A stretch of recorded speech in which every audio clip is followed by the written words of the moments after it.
my biggest pet peeve is that number one, you're not allowed to grow. So, for instance, if you're building a project, if you don't Hmm. deliver, then you're a fucking scammer. You don't know what you're doing. The shit's going to rug pull. Like everything comes out. Every but if this was a centralized pr- company, if it's a centralized company like Microsoft, Google, Tesla, whatever, you're gonna get plenty of time to go ahead and, let's say with Tesla, build that electric car.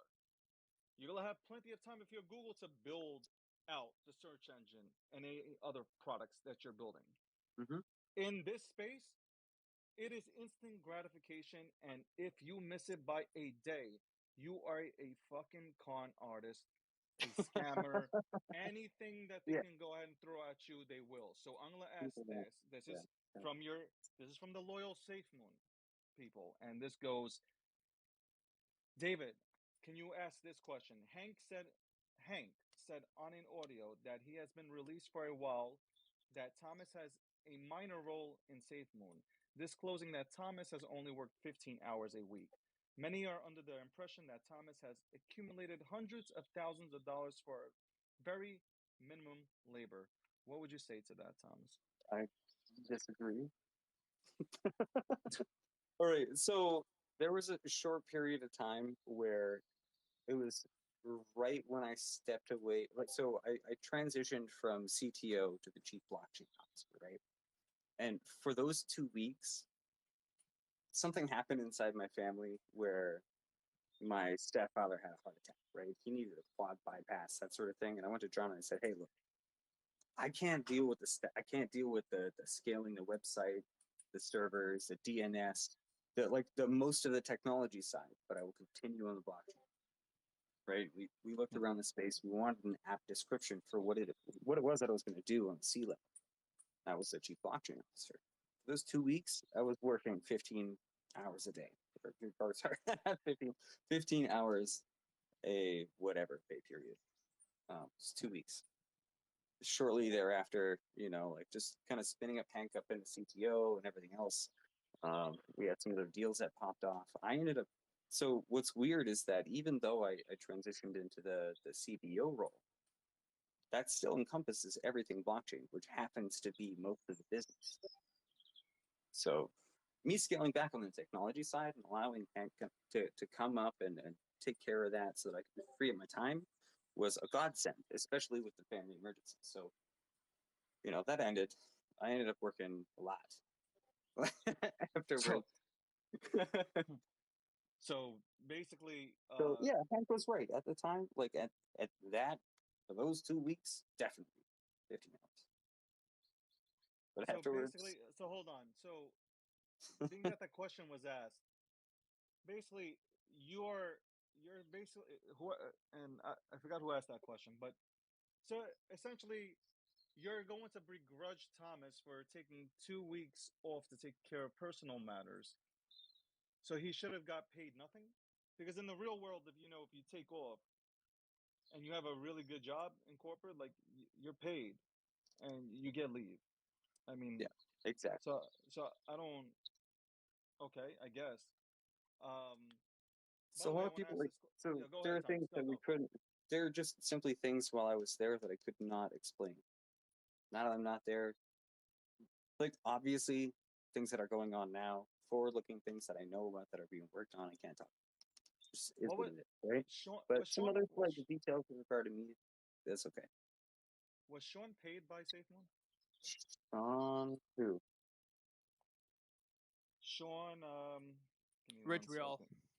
Oh, Was um, Sean was I don't Sean know. ever affiliated with SafeMoon, and was he I think for paid? a time, I think he was a moderator, right?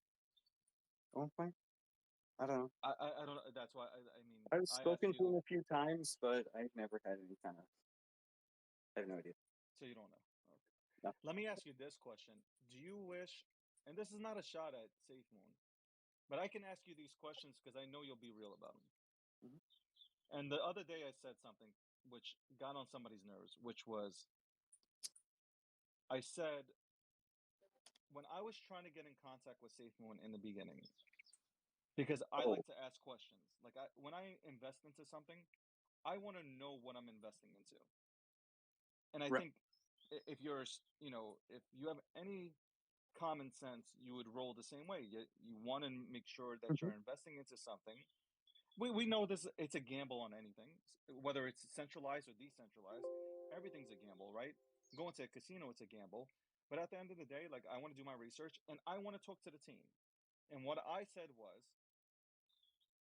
when I try to talk to everybody else, there was a PR person or a security guard that stopped me from interacting with people. With you, there was no PR guy or security guards blocking me from having a conversation with you. You came out and you said, when you're ready to, you did this on my Twitter feed. You said, when you're ready to talk, I'm available. Yeah. It's exactly what everybody else. Yeah, I can explain that. I had to make a business appointment. I'm nobody special. I'm just, I'm just saying. But at the end of the day, I wanted to personally know what the fuck is Safe Moon? What is it about? Why should I go into it? It was something so new because 11%, like, I got to go in, pay 11%, and then 11, all these taxes. Like, I was close. Right, the taxes. Thomas, Yeah. I grew up in the old school crypto punk era where there was no taxes. We were running away from taxes. We were running away from any fees. So when I saw Safe Moon, it was more like, I don't understand why are we charging fees, and people were getting mad at me not understanding that I didn't just join in 2021, and I'm not disrespecting anybody that just joined. All I'm saying is I'm cut from a different era in It was, crypto. yeah, it's a You different get time it, Tom. when we Like, started. I was there too. you've been in it for a Yeah. long time, so you understand what I'm saying. Like, I just Dude, wanted I that question watched with answered. bated breath the outcome of the big block debate. I was there. But do you feel like, th- let me ask you this question. Do you feel like you would have stayed on, and this is not a shot at SafeMoon, but do you think you would have stayed on if management was a little bit more experienced, or if there was more experience in management with SafeMoon? No, Because you don't think you would have stayed on. I don't think so. I don't think so. And this is not against John, right? It's John and I are friends. Everything's fine there. When SafeMoon started, and we covered this a few times at our early AMAs. I think I feel like there are three separate things that I should address here with what Go ahead. what you were asking. Um, that when things started, right? And this is the perfect example of an MVP project going like the transition from MVP to enterprise, where you can make a product that's number two on Google Play, right next to Coinbase. Who's going to be Coinbase, right? So would I have left anyway? Yes, it wouldn't have mattered if we had. So that I previously worked with gigantic people in whatever industry. So gaming specifically. So back in 2018, with Play, we had John Gill, former VP of Sega Canada. Huge fangirl moment for me, but I still left that organization anyway. At the end of the day, it's how are you feeling? Are you in a good place? Are you going to be able to perform, right? Do whatever you can to do to improve maintainability, right? So there's that. Would I have left anyway? Yeah, I think so. Just you know, a bunch of factors in my life, that sort of thing. Doing other stuff, a desire to help, right? I feel motivated. So I passed off everything. With regard to the other topics there, why would I talk to you when the others wouldn't? And we had a PR team. I told you guys from the beginning, I'm the guy that shows up to the meeting, the $100 million meeting in a hoodie, and I will explain to you the stack. Because for me, the value comes from the information. I could do what I do without my name. I don't need it. But I'm happy to have it, right? Because it helps me do more. So I've always butted heads with the PR department. It took me it took me quite a while to actually grow to the idea that the media cycle is important. Um, that's a growth, right? John talks about it a lot. It's an evolution. So it just doesn't. It's not compatible with me as a person fundamentally to just not say how I feel or uh, behave like myself. I can't do it. So Thomas, go. when in the early days when you were reaching out and all this stuff, it's like a lot of people were reaching out, and at a certain point it got to where whatever. But between you, me, the water cooler, and everybody in the space, Ken Bozak pulled me aside and told me about you, uh, and I drew a lot of respect out of that conversation. So I wanted to reach out. I wanted to get to know you. So and then also I was a former like hack whale. So Shout out to Ken Bozak. Love Ken Bozak. yeah, that Does a guy. lot for the space. Doesn't These are get really he doesn't get the credit that he deserves. The man is you want to talk about NFTs. The man was talking about NFTs way before any of your favorite celebrities on crypto Twitter, wherever, even mentioning it. So shout out to him. Much respect to him. I love that. I love that guy. Thomas, the big question that's really coming in, and I had it on my mind anyway, was is the blockchain finished? so that's kind of like leading into one of those things that I definitely can't talk about.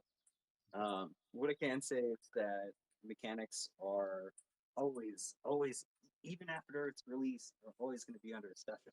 That's the biggest part, right? So, and even with regard to the V2, right? Um, the risks need to be assessed before you release anything. And it's kind of like the Blizzard thing before Blizzard went like sour, right?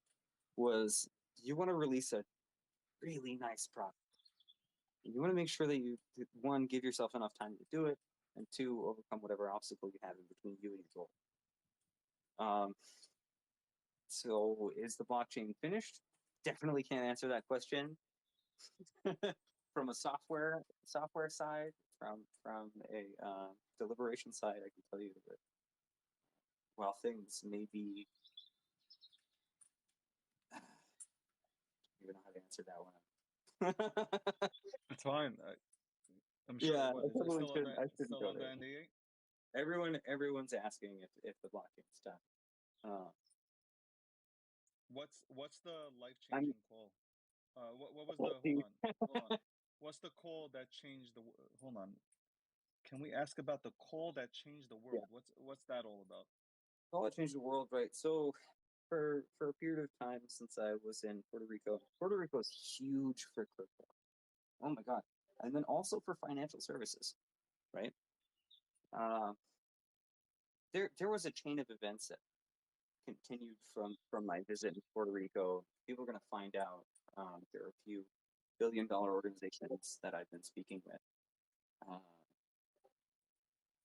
that they, they want to do things for legacy. It's not about money anymore. They make all of the money from thin air, right? It's like drawing blood from a rock, and they're just the leading experts in it. And this is so the call that will change the world. Um, it's it's hard to say what it's it's to do with SafeMoon externally. It's to do with all of DeFi externally. There's an opportunity with one of the largest chip suppliers on the planet to do something exceptional with regard to both Bitcoin mining and DeFi.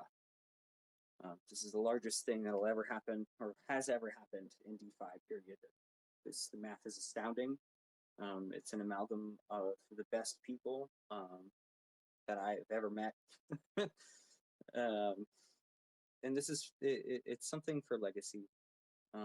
We're about to change the game.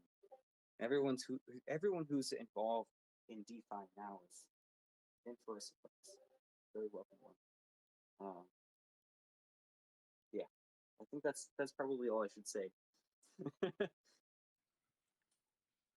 I'm getting a lot of DMs, and people are like, there's some people like ask him the hard questions, guys. Like this is not a Yeah, fucking ask me hard interrogation. questions. I will That's ask him okay hard too. questions. I just want to Sure. ask. I'm trying to, I'm trying to ask my questions, and I'm trying to, filter in one or two from the crowd that some of these DMs that are actually normal and not like to create fucking controversy. Like Oh yeah, that's not isn't what the that weird, space right? needs. Yeah, Uh, people trying to create controversy for clout. That's another thing, right? It's yeah. what they don't realize is some of us are up here. We've been doing this for 12 or 11 years or less because it means something, right? Fuck the money. The money is the side effect, right? That's what happens when you work in fintech or any other money job, right? That's something that Listen, happens. I got G Media. I'm also the CEO of Pack Protocol. Of course. I'm a brand specialist, brand consultant, excuse me, for Everrise. Shout out to Everrise, they're in the room. Like I get shit all the time. Listen, the 95% love you. It's the 5% that are the loudest. Right, and it only takes 20 coordinated people to FUD a project into the floor. That's 100%. That Only 20. Let Yeah. me ask you this question that comes from the crowd. Sergeant Safe Moon, I'll go ahead and name you. What is his relationship with Rustic, and why does he keep creating FUD and sending messages like this one I just posted? Rustic posted 37 minutes ago um, the owl sign with a picture of buildings with the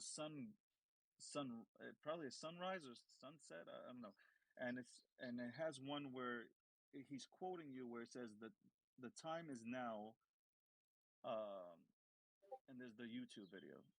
Okay. Yeah. So I posted the time is now as kind of that's my everybody else did an announcement and I really wanted to take some time to think about what I wanted to do for that. Rostic and I have known each other for many years, like 2016, 2015, something like that. We met on Facebook. Facebook has like a set of OG groups. That's where I met Ken. Um, I was pretty big over there. And yeah, he and I both moderated and admin different Facebook groups for different things. We've been networking since Bitcoin got uh, the huge boost in 2017. That was it was ICO headlines back then, right? Especially for projects that were legit that try to provide some value. There are very few of them left now. So the ICO model is dead and broken. Went off to SDOs and everything else like that. Rostic and I watched that together. So he and I go way back. So if you ever see he and I like talk, whatever, he's got connections. I've got connections too. And he and I both together, like I don't really know what people are saying, and I don't particularly care. He's a good guy, means well. So you're you're Everyone friend respects you're him. friends with Rustic, Of course, yeah. Rustic or whatever his name is. Yep, Sorry, my bad. Forgot it. I don't know. yep. Is it Rustic? You guys I will believe find it this was about me as I'm Rostic, I gonna think. go. Rustic. Okay. Ross, yeah, Rustic. Call him Ross. Thomas, can I ask a question if that's all right? Yeah, sure. So I hate to kind of, rewind the wheel here, but so you leaving Safe Moon, right? So was that kind of an overnight process, or were you kind of No, pondering upon it for the past, X no, amount no. weekdays? It wasn't. It wasn't an overnight thing, right? It took a while for me to feel like I was getting closer to being comfortable with this, right? And months ago, I said, no, I'm not leaving, right? Because at that time, that was not what was going on, right? And I'm still not leaving. I feel the same way, right? Leaving, I feel like is a bad word to me. The same way that dollar value is a bad word to anyone working on a crypto project. Um, so I think no, it's been a while. Like I know about myself, right? So Now I don't my want to stagnate. I think too much. Things are too crazy, right? So a lot of factors went into it. In the end, it's nothing against Saquon or nothing against the work. My experience there was good. This was my decision. I felt like it was time. I was ready to pass it on, right? I Move can on to something else that helps out the space like this. I want to continue to bump up against. I come from a heavy R&D background, right? I'm used to every other week bumping up against an impossible problem and trying to solve that. So for me, working on the same thing forever feels weird, right? It's this, and forever is not, this is crypto, guys. Like, and a lot of people did point this out. It's like a lot of people, solutions oriented people, we get in, we bang out that solution, and we get out, right? It's not on anyone. It's because I need more problems. This is how people in my space play Sudoku, right? This is how we play chess. This is our what we love to do, right? So a lot of factors, health, wanting to help out the space in a different way, wanting to help you guys from the community side. I've always been envious of people in communities, right? And the reason why I separate myself from that is there are things that I can't tell you, right? People speculating inside of the community can share their ideas as they have, right? And it's not like you're not arrested for it. Yeah. So like I would like to be able to share ideas with you guys and the different edge cases that I discover within RFI, like the hate Heaven's Gate code, what happened, like the history behind B, all this other crazy stuff, nobody's really digging into. So that stuff is really what keeps me doing what I do, and ever since I've been in technology, like since I was a teenager, right, getting into little communities, things like that. It's whoever's willing to put that extra step forward, you'll find that it's easy to become a moderator, and it's even easier to become an administrator. So since I was a teenager, I was managing large communities and things like that. That's how I met Trevor. Trevor and I met inside at the time what was the largest League of Legends community on the planet. Yeah. We were both, admins, mods, like all the whole way up, right? So for me, I've been from this perspective where, I'm not in the community in a way. What I want to do is my next steps, like positioning myself so that I can participate with you guys on a very high level, in a way that I can give you information now, my thoughts, without having to keep them to myself. Right? I want That's to valuable to me. I want to ask you this. Um, do you do you think that Safe Moon will ever get back to or ever have that height that it had in the beginning? Oh, back in back in April. Yeah. Uh, Do you ever see it going back to, it could. like go It back? very Let's well go could. back when it bursted Yeah. onto the scene. It was in every newspaper possible, every article. Safe Moon Army, crazy. I'm talking about all over social media. And now obviously it's cooled down. Let's call that as it is. Safe Moon Army's out there, but I remember when Safe Moon first came out, it was nonstop Safe Moon. It was trending every single Right. day on Twitter. Right. Do And you that's do you all do, community. Oh man, this is the best grassroots movement in tokens ever. But do you see it ever getting back to that? Like Yeah, of course. Does V2 and your replacement, which I don't, it's funny. Like how do you, okay, your replacement, whoever that is, do you see them taking that to maybe even to the next level, even more so, more fierce than when V1 came out? Um, so what I did was made sure that the management had everything, right? So I'm going to be clear about that. You can What do you hire. what do you So mean? Did this is you about hire software somebody development. that was Tom? No, Did you it's hire not about a protege. There's no protege No, here. no, no. Like, No, what I'm saying yeah, is, did you hire somebody, which is, okay, I'm gonna say it. Did you hire somebody that is as good or is better than you at your current position? did I do that? No. Or did they? Today, I couldn't tell you. Can this person fill your shoes? Could All right. So I think a lot of people could fill my shoes. Um, I think that Ryan is a great project manager, and he hires effectively, very effectively. So what we did was we fostered an environment of knowledge, so that project managers became knowledgeable on my level, where they could understand things, relay the ideas, such that any of the tasks that any of the devs had simple tasks, things that they could do, things that, it's the compact method, right? You compartmentalize each piece of the hardware such that you have specialists in each area. And the outcome is the sum of the effort, right? So to a degree, the devs, I'm sure they have no idea what they're working on. But Ryan, John, Charles, the other guys, they have the fullest, cleanest understanding and knowledge of what they need to do. At least But they're not code. But they're not code. That they don't know how to code. You do. they don't need to. So you can find any kind of other disaster specialist or awesome coder out there. You can definitely do that. But they You don't. can hire them They don't anywhere. stack. If you're They in don't the- stack. They don't stack up to you. They're like I get it. Like you can find somebody. Doesn't mean that they're good. Well, there are definitely better engineers than me out there. Like You're humble I'm then. I'm a uh, yeah, I mean, man, it's uncomfortable talking about things that I don't know about just because I don't want to mislead you guys. So I made sure that those guys understood everything that's everything.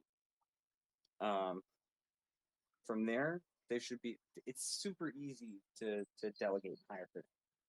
So whatever it is that there's left for them to do, which I don't want to speak on because that's a thing. gotcha. I am comfortable and confident they can take it. They can definitely take it from here. Thomas, They- Awesome coders in the crowd. Go apply at Stapleton right now. Right now. Thomas, did the departure of Jack and Hank influence your decision in leaving? No. In fact, I tried to do it first. Okay. I worry that I influenced them. It wasn't, and it's like because everybody hears about everything that happens internally, right? Correct. So when I was bringing this up with the death threats and everything else, everybody's going to have their own reason. I can speak on mine. I tried to do it first. I was like, look, guys, this is an unacceptable situation for me. And I went to John about it, right? And the only reason why you guys are hearing about this today is because we had leaks within the organization, right? I have to address it because they're not going to. I would not expect them to address this, and Godspeed to them. Thomas, did it put a strain on your guys' relationship? The death threats and things that were happening outside with the public that were influencing the team directly. Did it put a strain on No. anything? No, it didn't put a strain on my relationship with the other guys because it's not their fault. I don't even think the people who are issuing these death threats fully understand why they're issuing the death threat in the first place. So, like, sad. Mentally that fucks with you. There's Yeah. no doubt about it. You can't. I don't even know. Like you get that shit, and like I don't even know how you're working. Well, that's the weird thing, right? You just have to keep going anyway. I would Question. be bad at Who's- anything. Who is Kyle Nagy? I guess this is a question coming from the Safe Moon community. Is he Who is Safe Moon's dev? Put me on the spot, are you? Man, This is so this is look, this is Gok Steve look. Unfiltered, man. This is what. All right, no, Obviously, I can respect that, we but went we went through the AMA, so like obviously we're on this is spaces. more of a You can this pass. is more You can plead the fifth. and not to crack a joke, right? But this is more of a reflection on people who can't handle something, right? Yeah. Look, he's already been doxxed, guys. He effectuated this whole thing. Try to have some appreciation. Let the man live. He didn't try to hurt anybody. This is such a it's a weird spot for me, and I like this is not against you for asking that question, right? Because it had to be addressed at some point, right? Yeah. But look, leave a guy alone, right? He made fucking thousands of you billionaires or millionaires, whatever. However much money you made, that all of the good that happened, he's directly responsible for. Like utmost respect for this guy. He's a good man. Why So- why is he hated? I honestly, it's I an don't- honest question. dude, I don't even. I honestly, with no if he's disrespect, hated- I don't know this man. If he's hated, it's a joke. If he's hated, it's a joke. He's never done anything wrong. Anything contrary to that story, what I just told you, he didn't do anything wrong. Yeah. Got the receipts. It's fine. Let him live his life. He made this happen. This is Good. something that you can go ahead and plead the fifth on, but it's a question being asked. Like I got like 40 DMs on this one. Do you still hold Safe Moon? And if you do, are you planning to sell it or are you going to hold it? All right. So all of the Safe Moon that I have left, community sent me previously. The last time I talked about it, it's like forever ago. At one point on Discord, some like all of Papa discussion like begged me to make a address. I made the address, and I think I was sent at the time like something like $500 in Safe Moon. It's still there. I'm kind of keep that as like a reminder and stuff. But that's all the Safe Moon I have, guys. And if there's anything in my wallet right now, I'm not even looking. I don't care. Because that's the thing, right? I've always said that if someone, like before, up to that point, when I realized, hey, I could just kind of keep this as kind of a thank you or like a, just a reminder, a memento of, what's going on at the time. So it means a lot to me that I have it and I'll sell that. It's kind of like my own NFT, right? These are fungible tokens that have been made non-fungible because they were sent to me. But otherwise, like, no, I don't have it. So you don't have a if I do, I'm not selling. You don't have a secret wallet somewhere that nobody knows about that you're going to go ahead and in the next few weeks slowly offset, or maybe hold on until Safe Moon recovers and then all of a sudden dump on the community. Nope, I don't. Okay. Like all of my wallets, like and stuff like that, they're all interconnected with the one on OpenSea. Yeah. There are some groups out there that went and made a whole bunch of effort and digging into all that stuff, which is kind of hilarious because I offered them the key to all of that information, but they didn't take it. How do you feel about though that YouTube? There's a YouTube channel that is literally like breaking down Safe Moon's dev wallet. What is it? No, first time I'm hearing about it. So Thomas, I'm getting DMs about that as well. So to my extent, to my knowledge, I haven't seen it or anything. Just a disclaimer, but people are telling me that there's movement apparently in the dev wallets, and they've tracked all the movements. To that extent, I don't know. Right, and you know what's weird from what you just said? That sounds so scary, right? God forbid somebody own a wallet and send some money with it. The only reason it's scary is because it's tagged, right? And one thing or another, right? But there's no fundamental scariness behind that. But regardless, I can tell you with certainty that the original contract owner was Safe Moon Dev, of course. And then he transferred the owner over to me, and I had it for a period of time until, the story there, why I gave it up. Billion dollar target on my kid's back. Like I couldn't have that anymore. So I give it back to John.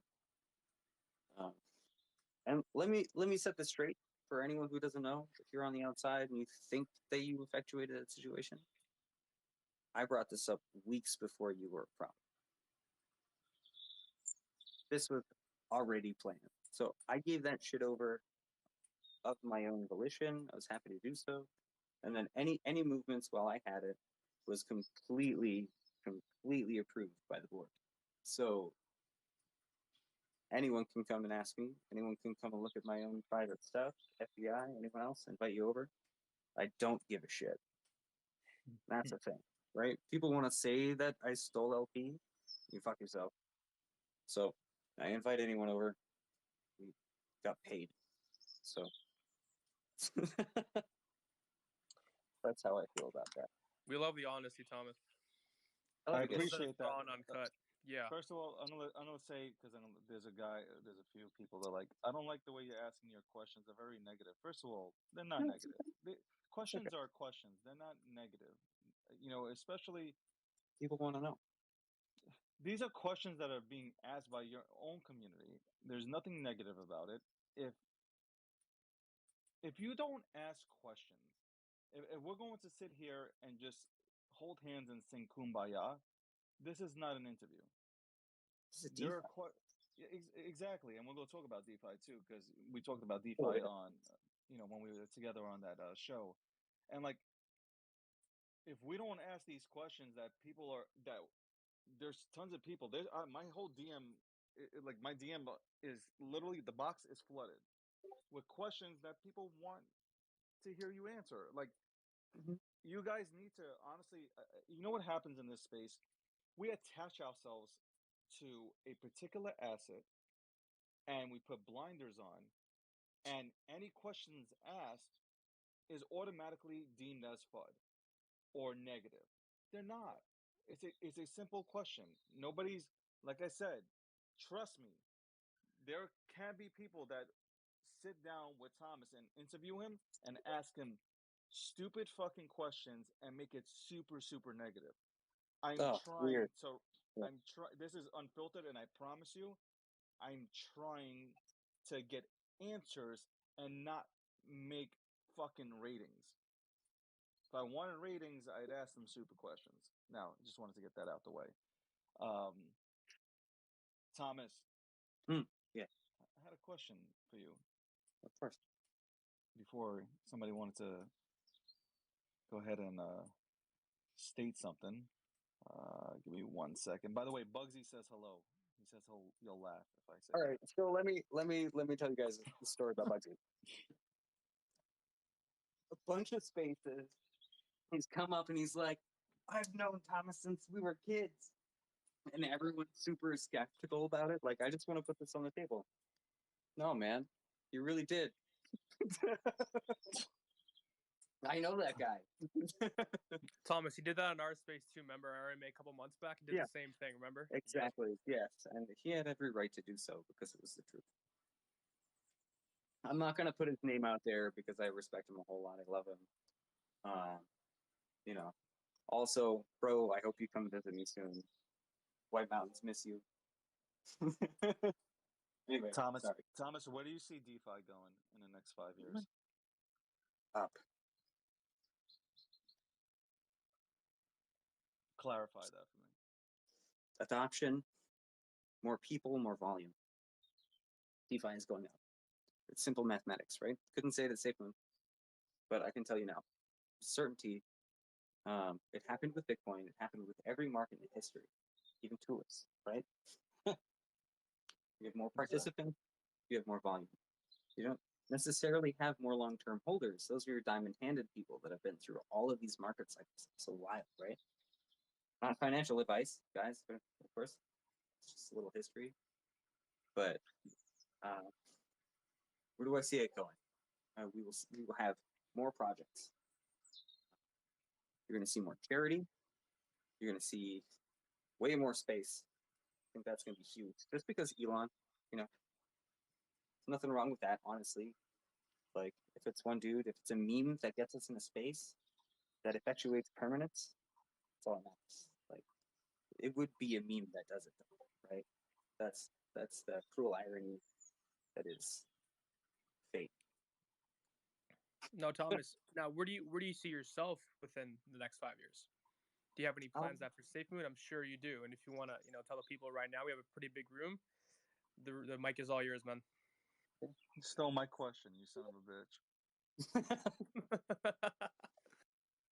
We're I gonna was keep gonna going. ask him. I was actually gonna ask him if you know if he sees himself, if Thomas sees himself creating his own project, DeFi based. Oh, if I was gonna have my own thing, my thing, right? So, um, of course, I'm gonna be consulting, right? That's what I do anyway. I really love a variety of problems. So DeFi when is you chock when you, full of them. and I don't mean to cut you off. When you say consulting, that goes for multiple like if It five, does, six. yeah, Okay, go ahead. it does, Sorry. because the recipe is the same. Yeah, it's marketing. It's fundamental knowledge of the systems that we use to market, the people that are behind them, the psychology that's there. I feel like this is of value to everyone. I would not restrict this to just one. Somebody's asking me to ask you this question, and that is, What happened to KuCoin and Gemini, and why was it pulled from SafeMoon's site? Wait, what? There was a KuCoin and time Gemini were pulled from. at some point, and there's screenshots being sent to me. There was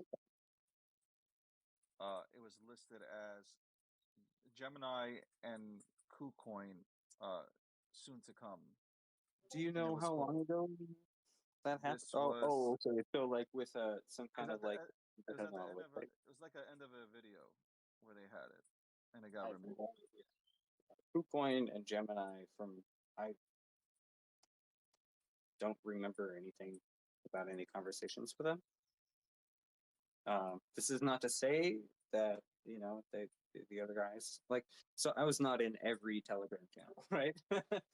So I have no idea what's up with that. And also, after a certain point, I had nothing to do with the website. So at that point, if it's not part of my focus, I don't even look at it. If somehow it falls into my focus, if it hadn't been handled yet, I do what I do on the back end and make sure they're sleeping or not. Thomas, you But once said we would be looking at ourselves in the mirror, being happy as fuck. How do you feel please, about fuck, that? I'm bullish on that. I'm so bullish on that. Right? It's Yeah. 5 years from now. What are you doing? Like, consider this. How many days, how many hundreds of days? 365 times 5, right? It's over 1,000. If you don't progress on your goals and make it by then, I can't have helped you with what I said.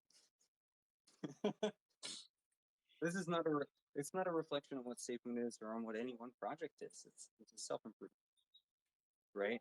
Where do you see yourself in 5 years? And if it's not looking in the mirror, looking happy as fuck, what are you doing? If not every single move that you take is a winning move, it's a losing move. Don't take any losing moves. Just stop. Thomas, people are miserable, and that effect comes in. I'm gonna say this. It's really weird because you look outside Yeah, of this space, and like I said earlier, people in general, and give startups time to succeed. right. Whereas in the crypto space, as Oh, I it's like said before, you got a minute. You got a fucking minute. And if you yeah, don't deliver in yeah. a minute, I would argue that to anyone who's considering starting a project in DeFi or crypto at all, my biggest takeaway is that before you even start marketing, you better have your product done and just production ready. otherwise you're fucked. Facts. Because It's you're it's fucked. just risk. It's just risk, right? If you introduce any percent of risk to that, the risk will happen. So you have delays. It is a software development 101, right? No matter what you do, there's always some semicolon that takes 2 days to find. Yeah. So things happen, right? But then also you encounter absolutely insurmountable odds. Then you overcome them in a day because you found some novel way to do it. So Okay. Here's it's some always comical relief for you, Thomas, as this yeah. person puts it. Tell So, him PM69 asks why.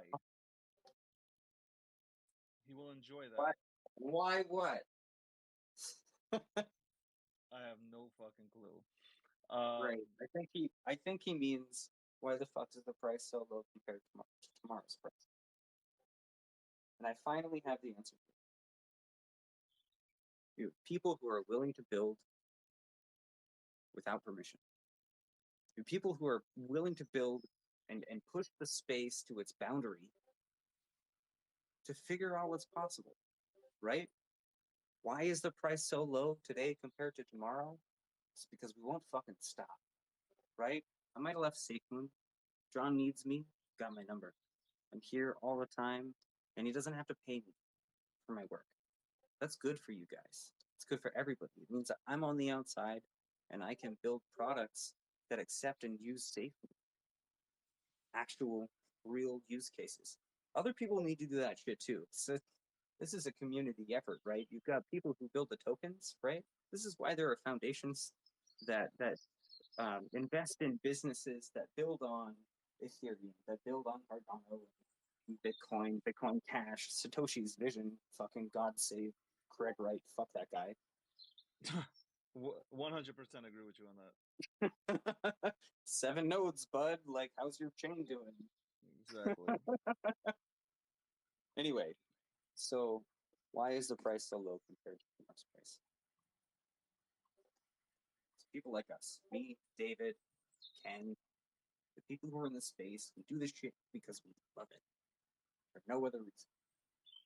The rest is the rest. What, we get to pay the bills because we love it? Awesome. Why don't you do that with skydiving or swimming instructor or any other profession that exists? Love what you do. Otherwise, why are you doing it? Yeah, 100%. I want to ask you this question, Thomas. I'm gonna ask you some uplifting questions because, like, yeah, I swear, yo, the Safe Moon community. You know what? I love you guys. Like, you really, I honestly love you, even though like you guys at times like Never like liked you, yeah, pretty pretty much. much. Yeah, That's yeah. what you're meant to It say. is what it is. But like, I've had this beef. I don't know. It's really not beef with me. Like I just ask questions and it annoys the fuck out of the Safe Moon Army. I haven't asked or really stated much lately. And at the end of the day, I sat back with Safe Moon and I said I invested into Safe Moon, so I have Safe Moon. But at the end of the day, like in the beginning, trying to find out what is Safe Moon all about, why am I going to pay this percent, and all this stuff, like why should I go into Safe Moon? It wasn't being answered. It was constantly like, you're an asshole. You're spreading FUD. You're fudding. You're not, no, I'm not. A question is not a question. Asking a normal question is not fudding. Um, I want to ask you this question though. Sure. Did you ever get to talk to Elon Musk about Starlink? About Starlink? No, Did not you ever about even? Starlink. So hold on. Did you ever get to talk to him? Forget about. Let's throw I was Starlink right out the fucking window then. I was in an email chain with Elon at one point. Yeah, it's That's not a what's You clue up. to you anything. Look, I know what his email is. That's That's what's up. it. I was part of the Doge One thing, and fuck you, Matt Wallace, because you're stupid. Look at my GitHub. shout outs to Matt Wallace. Nobody likes you. Yeah. Um, It's like, look, I had an argument with Sporkland before she died, and I felt horrible about it. Like, fuck you, Matt Wallace. And Billy, I donated money to you. You talk shit about me. But what is the beef? What is the like? What is the like? What I don't. And I say this to Bitcoin maxis as well. Like we had a conversation where they had an opportunity to talk to Mark Cuban, and they try to destroy Mark Cuban, not knowing that Mark Cuban is pretty witty himself. So yeah, that didn't yeah, really work you out. can't mess with trolls, man. Yeah, I mean, He's like a good at the guy. end of the day, like it's just like we're trying to bring as many people into the space. Listen, Right, I was at infighting doesn't do anything. I was at fault a little bit because listen, some people were getting on my nerves. I was striking back. I'm from New York City. That's the way I roll. I'm going to go ahead and smack back if somebody smacks at me. But at the end of the day, yes, like uh, you know, I've become more open-minded because I know that we need everybody to be on the same page in order for us to take adoption to the next level. We can't be separated. Like it just we can't have wars. Safe Moon versus Dogecoin. That is dumb. Like we have Yeah, bigger absolutely. issues at So hand. so dumb. We have legislation passing that could end crypto. It's not gonna ban it. It's not gonna all this stuff they say is like the worst part. It's just that it's going to be impossible, right? So, and this is why I ranted a little bit about Ted Cruz before. Was how is it that Ted Cruz understands that like he understands that miners don't have SSNs. Like, where are they going to get the social security numbers to report to begin with? Right? Doesn't make any sense. It's not going to legislation. It's support, right? make it popular within your local jurisdictions, right? Open it up on the local level, make it toxic on the national level to mess with, and we will be here. We will be here always, right? Some of us won't care, and we're going to take contracts outside the country. Stuff like that happens, right? Correct. But you don't want to push trillions of dollars worth of innovations outside the country. That's foolish. The infrastructure bill is well intentioned, but it's a very large document. You know, honestly, ride along bills should be outlawed. You know, have a bill for every topic. Just one topic, and you can do one for everyone. If you're there, we pay you. Anyway, this is a rant. I'm sure. And that's fine. That's fine. This is fine. If it was obviously, if I was doing the 1 hour podcast, I would have stopped you. But you know what? You got the Safe Moon, army in here. Guys. A lot of people, a lot of people are just interested in hearing, what's on your mind. I'm looking at my DMs. Like, I'm sorry, guys. Like, I got 1,000 DMs in like fucking 25 minutes. Like, all, particularly some of them are the same and shit. So, Andrew, if you have a question, go for it because I'm gonna look through. Some of them are repetitive fucking questions. I'm not gonna ask you what do you see Safe Moon and its price on V2 because I mean who the fuck knows? Like none of us know. Oh shit. Yeah, that's one of those things everybody asks, but it's like legit. Like you can't ask anyone who knows. Even the people in the most in the know don't even like have no idea what's gonna happen next. And that's why it's illegal to talk about. You give a false representation and you're liable for it. So you want to stay as within humanly possible, close to what you know of it. You know, it's difficult. It's extremely difficult to keep track. If Ripple offers you a contract, are you working for Ripple tomorrow? Oh my god. No. For the same reasons I didn't before. So, all right. Okay, what about Doge? Working for Dogecoin? Be careful. I don't think that there's an organization like that behind Doge, and if there was, I don't think that I would. Thomas, do you see yourself sitting anywhere within a project within maybe the next 2 months? Only one that I create freshly. It's so there is something that I'm working on, and there are several billion there's one $2 billion organization that I'm talking to and filling some stuff out with. I'm sure in a few weeks people will find out. And then there's another one that's worth $90 billion that I will also be helping in a fundamental way. But these are established companies, and I'm bringing them closer to DeFi, right? Closer to crypto, closer to what we're doing here. And any of these organizations that I speak to fully encourage the lifestyle, fully encourage us fostering more wizards to grow in the space and innovate, do really cool things, truly cool things. Because it's not even about like, oh, you could have this computer company in your garage and make it big, right? You can have this computer company in your basement, and if it's novel, it will succeed, right? Way of the crowd. I think it's neat stuff. I'm ranting again. Thomas, since I see Everrise in this moon, I said moon. Somebody's gonna probably take that and say, "Oh my God, I said moon." But since Everrise is here and all about DeFi and they have real utility, unlike some other projects, not saying that about SafeMoon, just to clarify, because people will go ahead and take that out of context. Well, take anything, any fucking words out of context. Could you ever see yourself with Everrise? Could I see myself hanging out with Titan? Definitely. I could hang out with Titan. But do I see myself joining a specific, like, I'm not going to join a specific team. Gotcha. So just I just freelance. wanna, like, it's not even freelancing, right?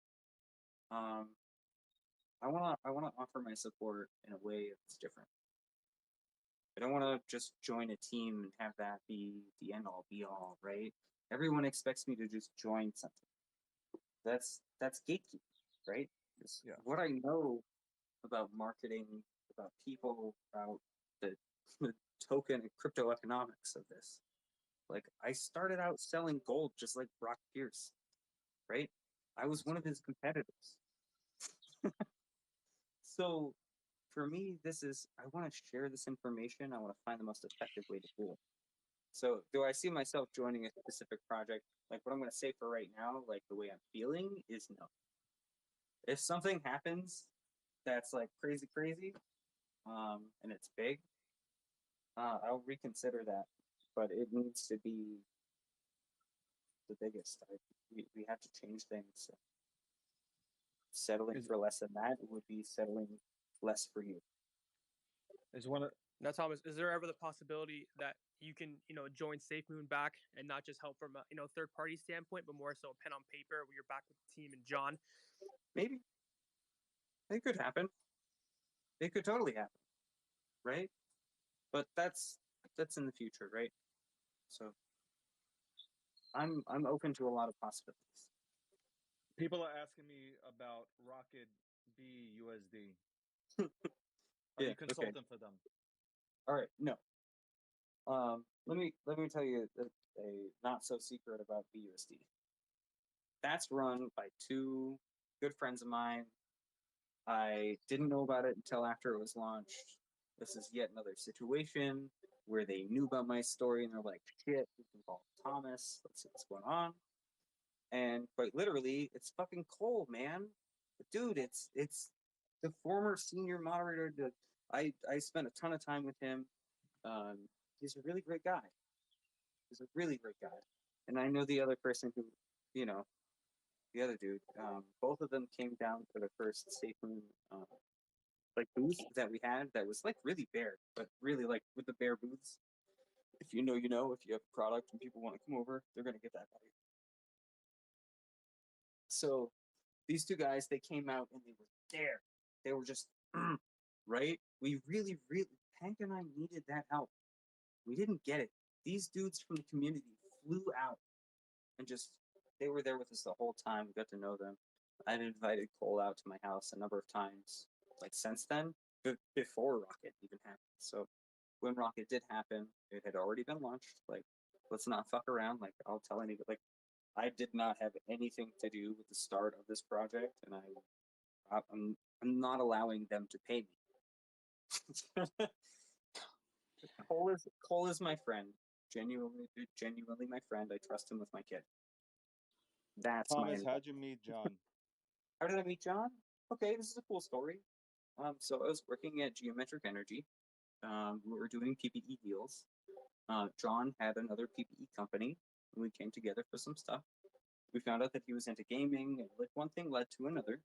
And Tano was born out of one of the products. So GEC specializes in R&D, creating companies, all this other cool like IP generation stuff that we did. I really enjoyed my time there. So Tano was born out of that, and that was Trevor, me, Sonia. It was Daniel was there, and John. Mitchell was there too. Probably won't like that I name dropped him, but Mitchell, bro, what happened? Anyway, so I met John through Tano. Basically, that whole deal right there that went down. I provided this really cool like restream competitor kind of thing. We got into some video game stuff, goats and go karts, and you know, we were progressing with a very interesting contract that all of us were very familiar with. I can't talk about that part, but in the end, one day, Sigmund Dev called me. He said, I started something because he and I met on the Dogecoin Facebook page. We were just talking about mine. So he called me out of the blue one day and said, "Hey, I built this community. It's growing extremely fast. Like, I need some help. Please build a team." So then I was already working at Tana with John, and I only ever wanted to be a CTO, right? That was my life goal from a kid. It's like, I love computers. I want to. That is my career path. People ask you, what do you want to be? I made it there, right? A bunch of times. I had a CIO and a blockchain consultancy from years ago, all sort of stuff. So with that, one day he called me, and then I brought it to John. I said, "Hey," it was John, Trevor, and Hardman. I approached, uh, brought them in. Hardman structured out the server. Trevor is an excellent marketer, but on the community level, right? I've seen him revive dead projects. No, it's crazy shit. Love that man. He's like my best friend. So I brought him in, and John. That's like, if anyone's gonna tell you what the start of SafeMoon is, it's not any different from that story, because I was there before anyone who is there now was there.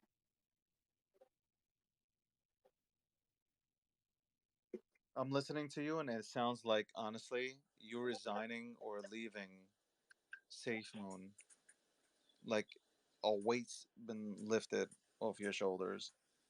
And it's not in a bad way. I just feel like you feel, or you I sound. mean, hey, in a way, yeah, sure, definitely.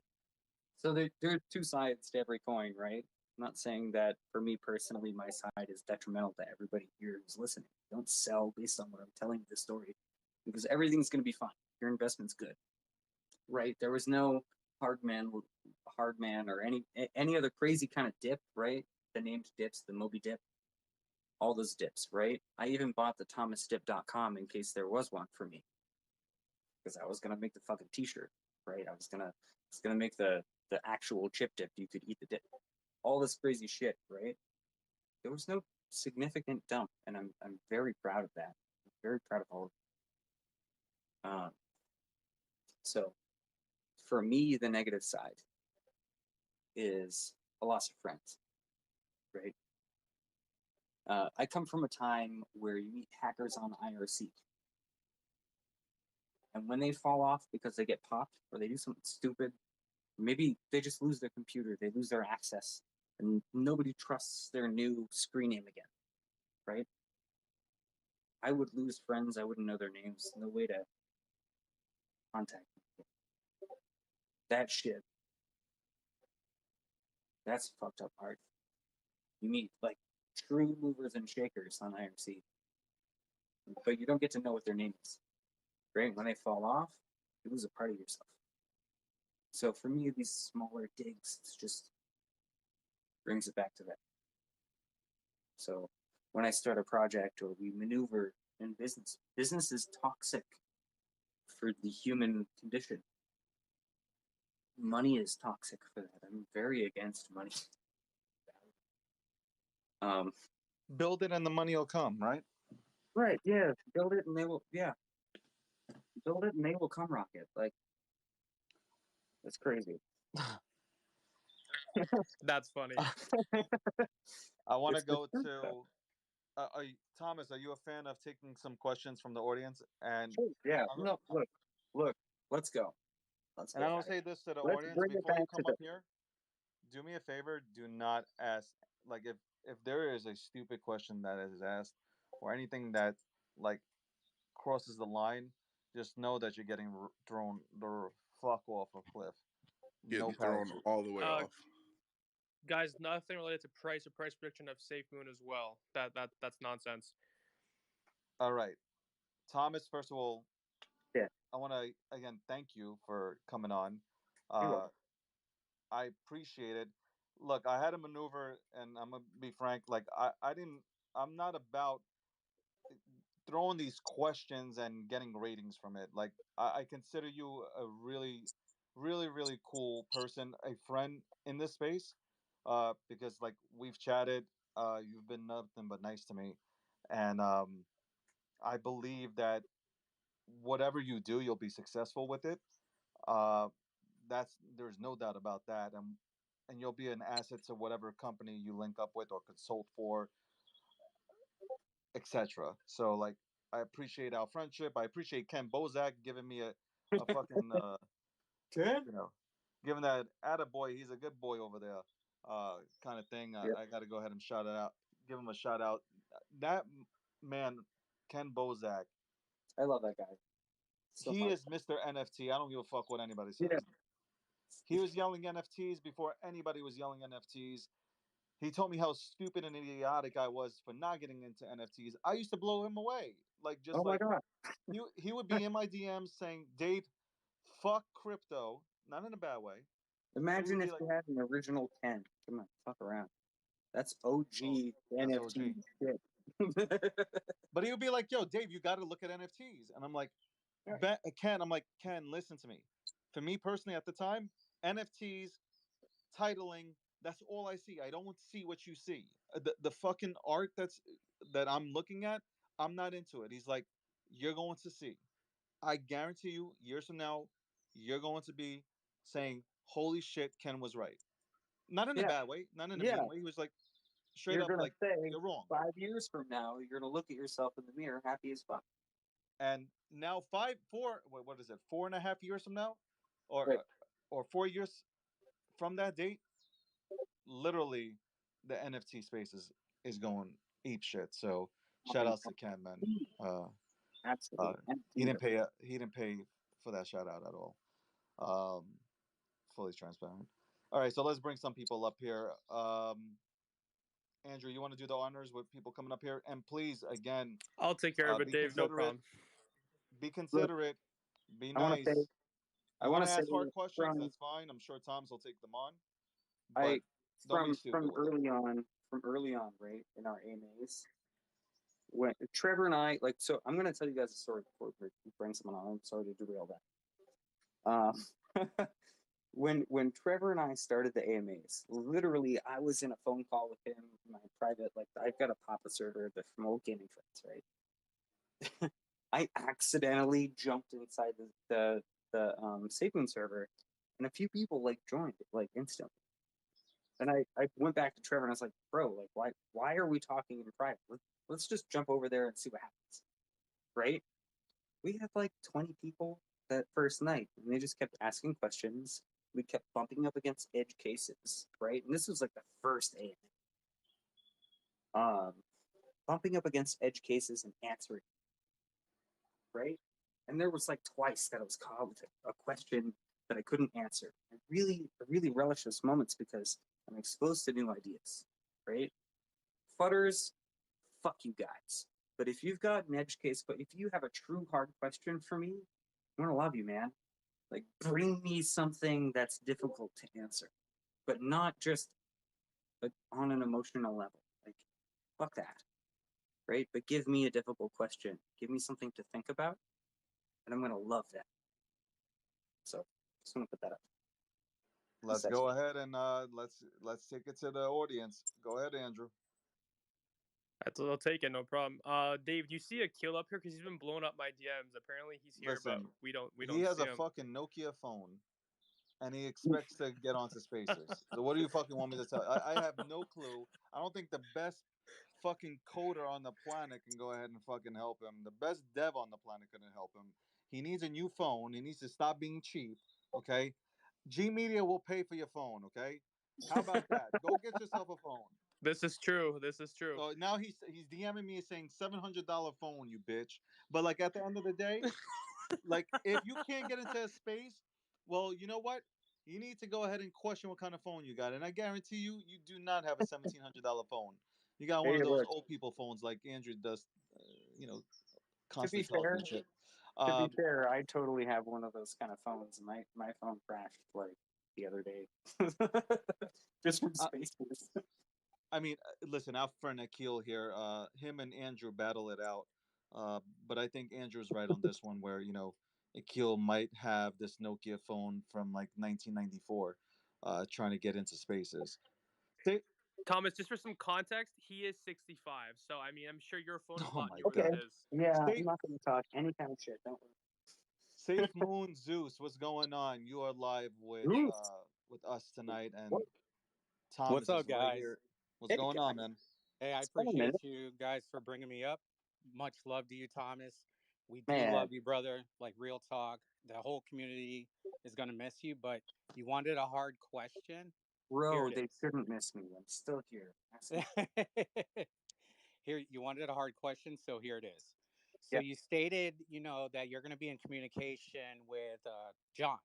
Yes. If he ever needs assistance. Yeah. Here's the ball. If you sign with another blockchain or you get onto another project, how are you able to help SafeMoon if you're signed in for like a Okay. non-compete? Yeah, that makes a lot of sense. I think John knows more than anyone that I won't sign something that requires me to um, not do something. Yeah, that's pretty But much it. yeah, but what about the That's other the employer though? The new employer. That would be part no, of the agreement before you would sign? like I said, I wouldn't sign something like that. So if I had a new employer, they wouldn't require me to do that. That's Uh, awesome, brother. I don't care about the money. Nah, No, thank you. That was my thank you. question. Appreciate you guys. Thank you. Thank you, Zeus. That was a All good one. right, That was really Zeus, good. thank you very much for being professional. And Let me bring I somebody want to else say up. thank you for I'm serving gonna out. bring up. I'm gonna bring up a fan Thank you for favorite. serving. Appreciate you, man, Zeus. If that's really a picture of you, thank you so much for serving, man. I'm bringing up a fan favorite, Brett. If you guys don't know Brett, you're about to. Brett, what's going on, man? They calling you, Brett? Hey, thanks so much. I appreciate it. And shout out to you also, Forte. Great job of what you do. Shout out to David. Shout out to G Media. Everybody involved here. Shout out Thomas. to Brett. Hey, I appreciate it. Hey, Thomas, man, first of all, thank you for everything, man. Well, I fully understand. Your job isn't a 9 to 5. It's not a full-time thing. You do what you got to do. You do the best, and you move on to the next and do the best for them. mhm. So Yep. thank you for everything. And damn, now I'm at a loss for words. Now that I'm up here, even though I was up in the AMA. So I know a few people have asked you, what you're looking to do to move forward, and you've mentioned a few times, working on other things to connect with SafeMoon from the outside. And Okay. a lot of people's question to you is the blockchain done? I'm not going to answer that for you. I know myself. There's a lot of work to do, a lot of things to connect Okay. with it. So So, go ahead, sir. wait, is that the question? No, what I was going to ask Oh, is if you're able to speak on any of it, what kind of things moving forward would you love to work on that you plan on, like okay. connecting with it? I know we talk a lot about telecommunications and internet and things like that. Okay. Yeah. So this is a really great question. I love this one. Um, my focus for my work is to convert traditional financial instruments into DeFi using billion-dollar organizations. So, and that's not just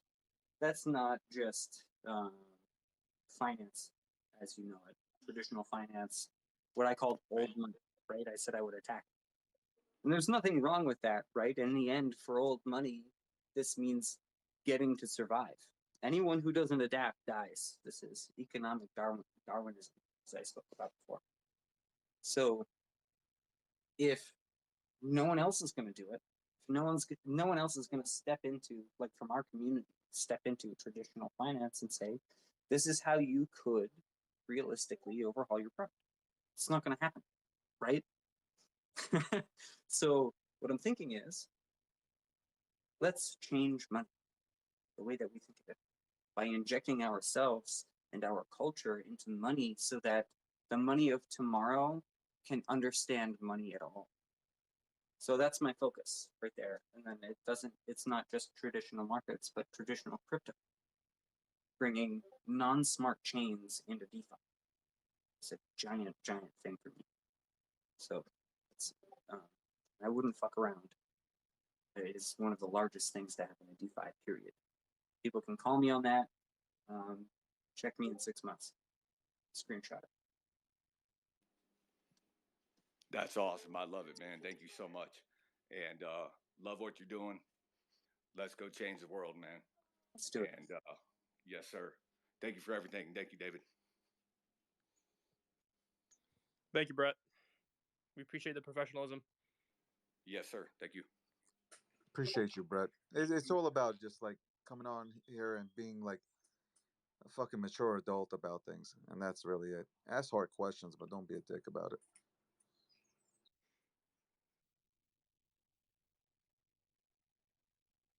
What up, Josh? Oh, hey, thanks for having me.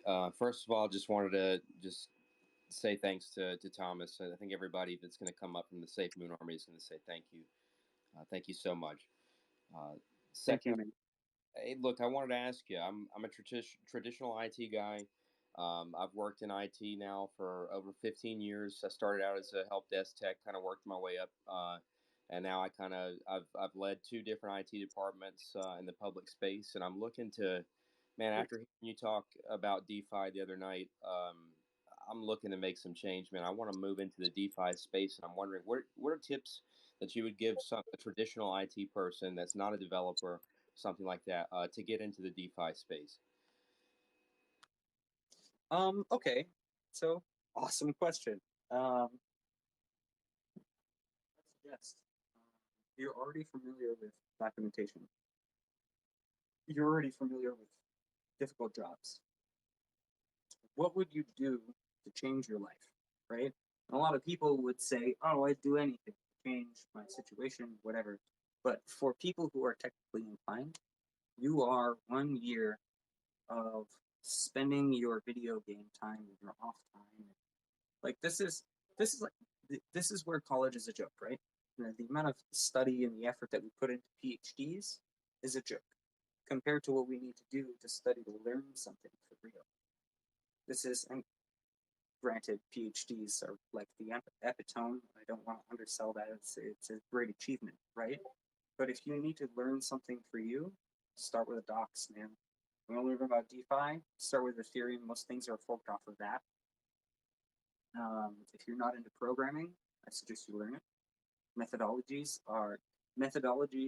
databases. Like this is it. It's an entire. This is like learning a subset of. It's its own kung fu, right? It's its own focus, its own flow. This is computer science, right? So hardware, administration of that hardware, the software that goes and runs those systems, the networking, the hardware and the networking. All of these things are masteries. For me, I'm a full stacker, right? So, and I'm beyond a senior full stacker. I can do a whole bunch of shit. But I'm not a specialist in any one place. You're going to find specialists all over the place talking shit about me if they want. But at the end, I can scale systems. Right. So, right. And what matters is if you want to get into DeFi truly, immerse yourself in the language. Bring yourself into these communities and try to figure out, you have to study these laws. If you have some capital, perhaps you should purchase a lawyer that's familiar with crypto and ask them to train you on some things instead of asking them to sue somebody. Or reach out into the space like people have done. Like it's intricate, right? There's a reason why there's only so many of us, but then also only so many of us left, right? Because some of us have been completely restricted from the internet for not following arbitrary regulation. It's tricky to say, but what I will say is learn as much as you can about Ethereum, about BNB, and sorry Binance, but fuck your normie token, but your smart chain is where it's at. The smart chains are really all that matter in DeFi. So Where to start? Immerse yourself. Learn about programming. Become aware of the thresholds of, like, as far as marketing is concerned, be aware of the thresholds that like successful projects follow. There's certain timings that you need to do. There are certain listings, CoinMarketCap, CoinGecko, all of these post-launch things. You know, pre-launch, you want to have your audit already done before you even launch it. Tell the public that. So there's no class for this. There's no college that's going to teach you any of this stuff. What it's going to take is find a spot in DeFi that you want to reside as a tech person. If it's administration of systems, that's cool, but that's not actually C-level stuff. So I would say if what you're trying to do is get into DeFi on the project level, you get more into biz dev, right? Unless you're a serious dev and you start a project, fly on its own wings, but it's just a mastery of technology in the end, and a mastery of finances. We cross over so heavy. Regulation is butting in, but the protocols don't care, right? It depends on where you're operating out of, right? So you want to make sure that your protocol cares about where you live. So, yeah, so you can service other people. It's a very sad state of things with regulations, but it is what it is. But I was going to say, if you're going to start anywhere, start with the docs. I'll always tell everyone, do it the hard way. Don't have excuses. Don't try to go to Udemy and think that you're going to succeed like that. Do it the hard way. Get inside those docs and know those docs for yourself and not for anyone else. Don't pay a college to try to teach you the docs. Know how to read them, get at it. I definitely agree, Thomas. And I'm going to step down so someone else can ask the question. I've worked in the public space for a long time, especially in education. I didn't go to college myself, but I've kind of always been, on the job kind of learner. Again, 15 years experience, but I've mostly been like a sysadmin, like you said, or a jack of all trades. And that's cool, man. That's a great foundation to build on. Thank you, and I appreciate your advice. I think there's a lot more people like me out there, especially in the coming future with some of the innovation that the space is having. I see a lot of us traditional IT people having to make a huge adaptation to be able to remain relevant. So I appreciate your feedback, man. Thanks. Yeah, no problem. Thanks for your service as well, Josh. Oh, thanks, man. I don't like to come up here and tout being a veteran or anything like that, but I appreciate that. Thanks.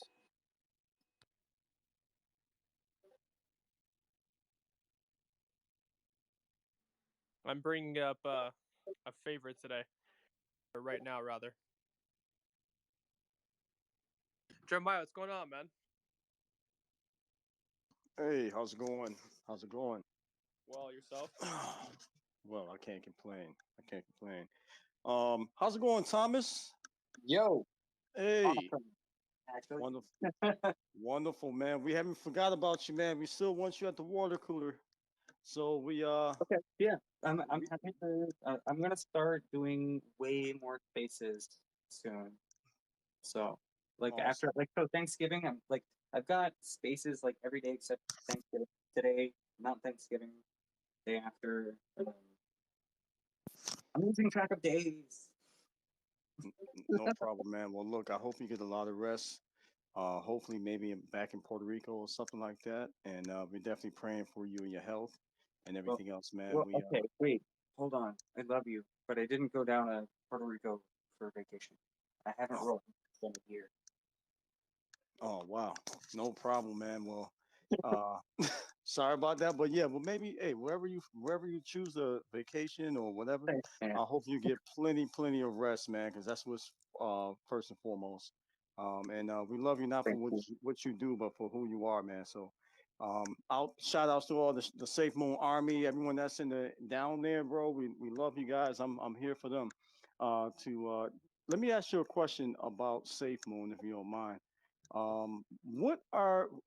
How big, for all that you know, Okay, because I compared SafeMoon to Binance or what they're going to be after the blockchain, the exchange. How big can SafeMoon be? Not necessarily the money wise, but just the company wise.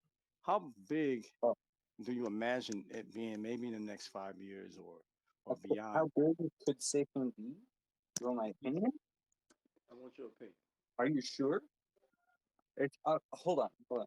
I'm gonna ask the whole panel. Are you guys sure you want to know how I feel that Yes, SafeMoon is gonna absolutely. be? Please. SafeMoon could be the ABC of crypto. Mm. Like, I'm Mm. not fucking around. Like, I'm leaving now, and maybe I'm shooting myself in the foot, and that's okay for me. That's a decision that I've made. But I know where things are going.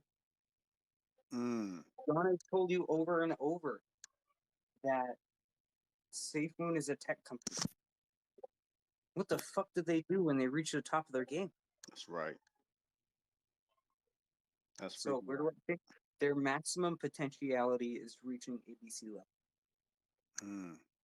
And that is a distinct, there is a clear path to this, and I'm telling you, when that SafeMoon blockchain comes out, I'll make a fucking Papa token.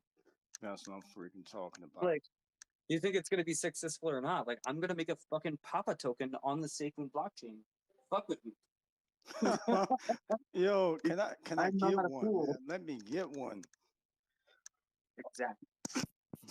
You know, This is not an announcement, by the way, but I'll do it. I'll actually do it. let's get it, man. And I don't care. I've said this before because I understand your vision and everything else like that. I'm gonna leave it at this.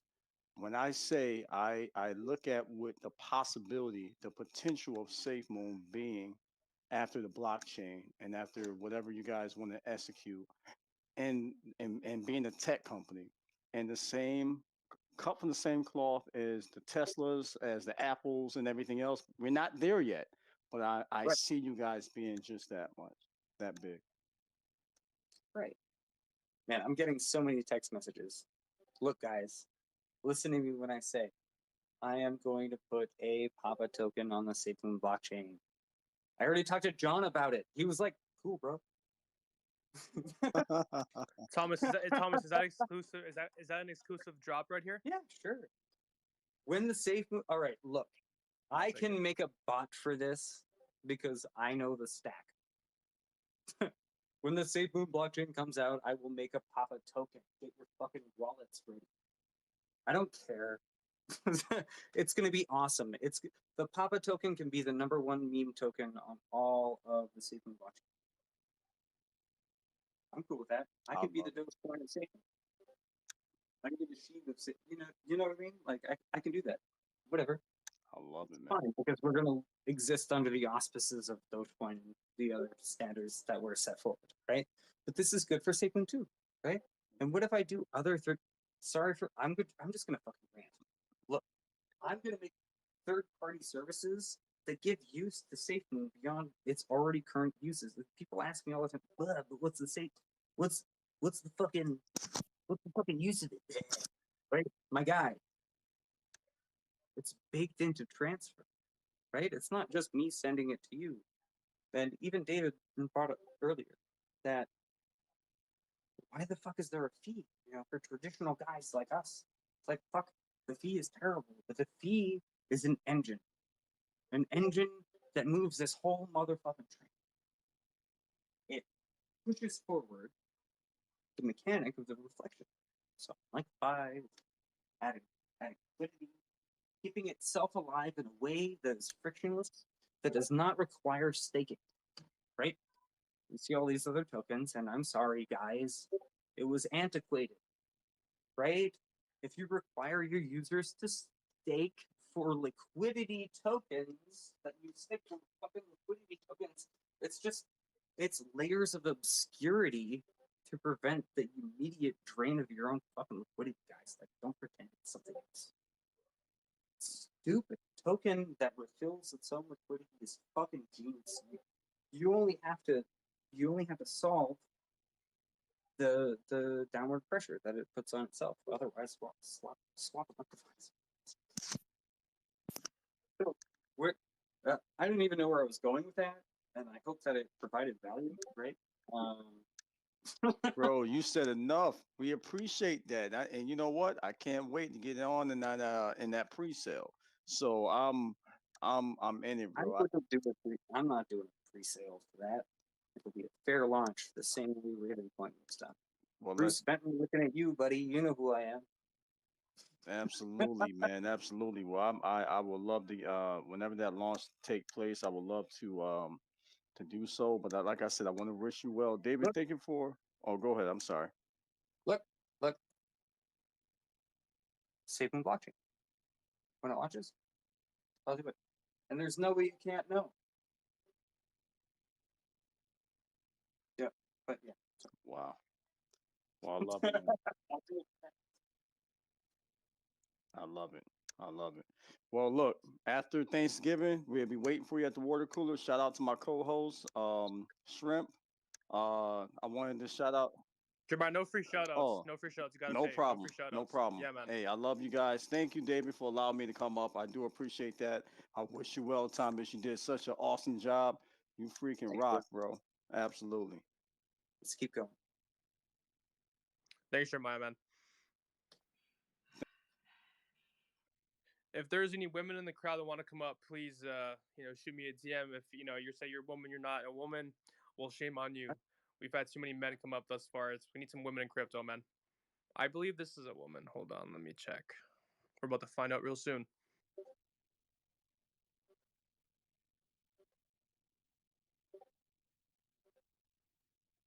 My messages are exploding. I can only imagine, Thomas, because mine are as well. Mine are also. What's like, up, crypto oh my girl? god, David! Like, I got the 5%. Like, you're such an asshole. You're trying to put Thomas into a corner. What the fuck are you talking about? What corner? Wait, But I what? appreciate. Yeah, I'm trying. No, I'm look. baiting. I'm baiting. Like, to, I FUD on relish. SafeMoon. Like, yeah, I'm Bro, apparently baiting. I relish this opportunity to give answers.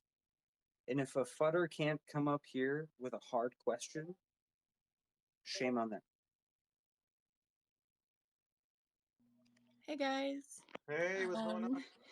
Oh, Not much. I just wanted to get up and say thank you to you, Thomas.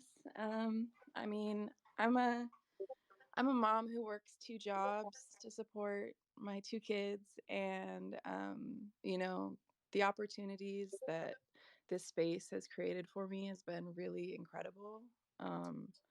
Both with SafeMoon and Rocket BUSD. So I just wanted to say thank you.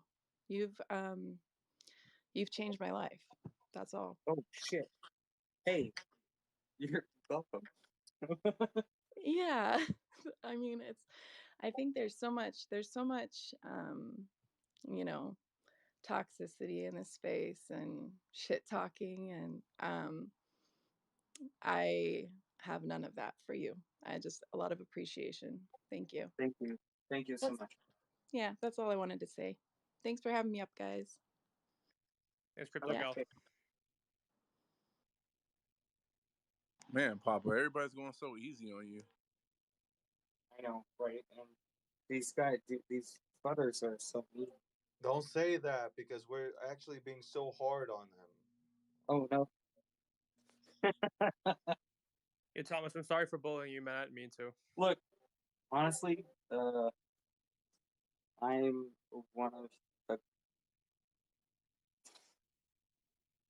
one of the most horrible trolls you've ever met. And like, I'm an early 4chan. Like, I'm Kekistan. You can't troll me.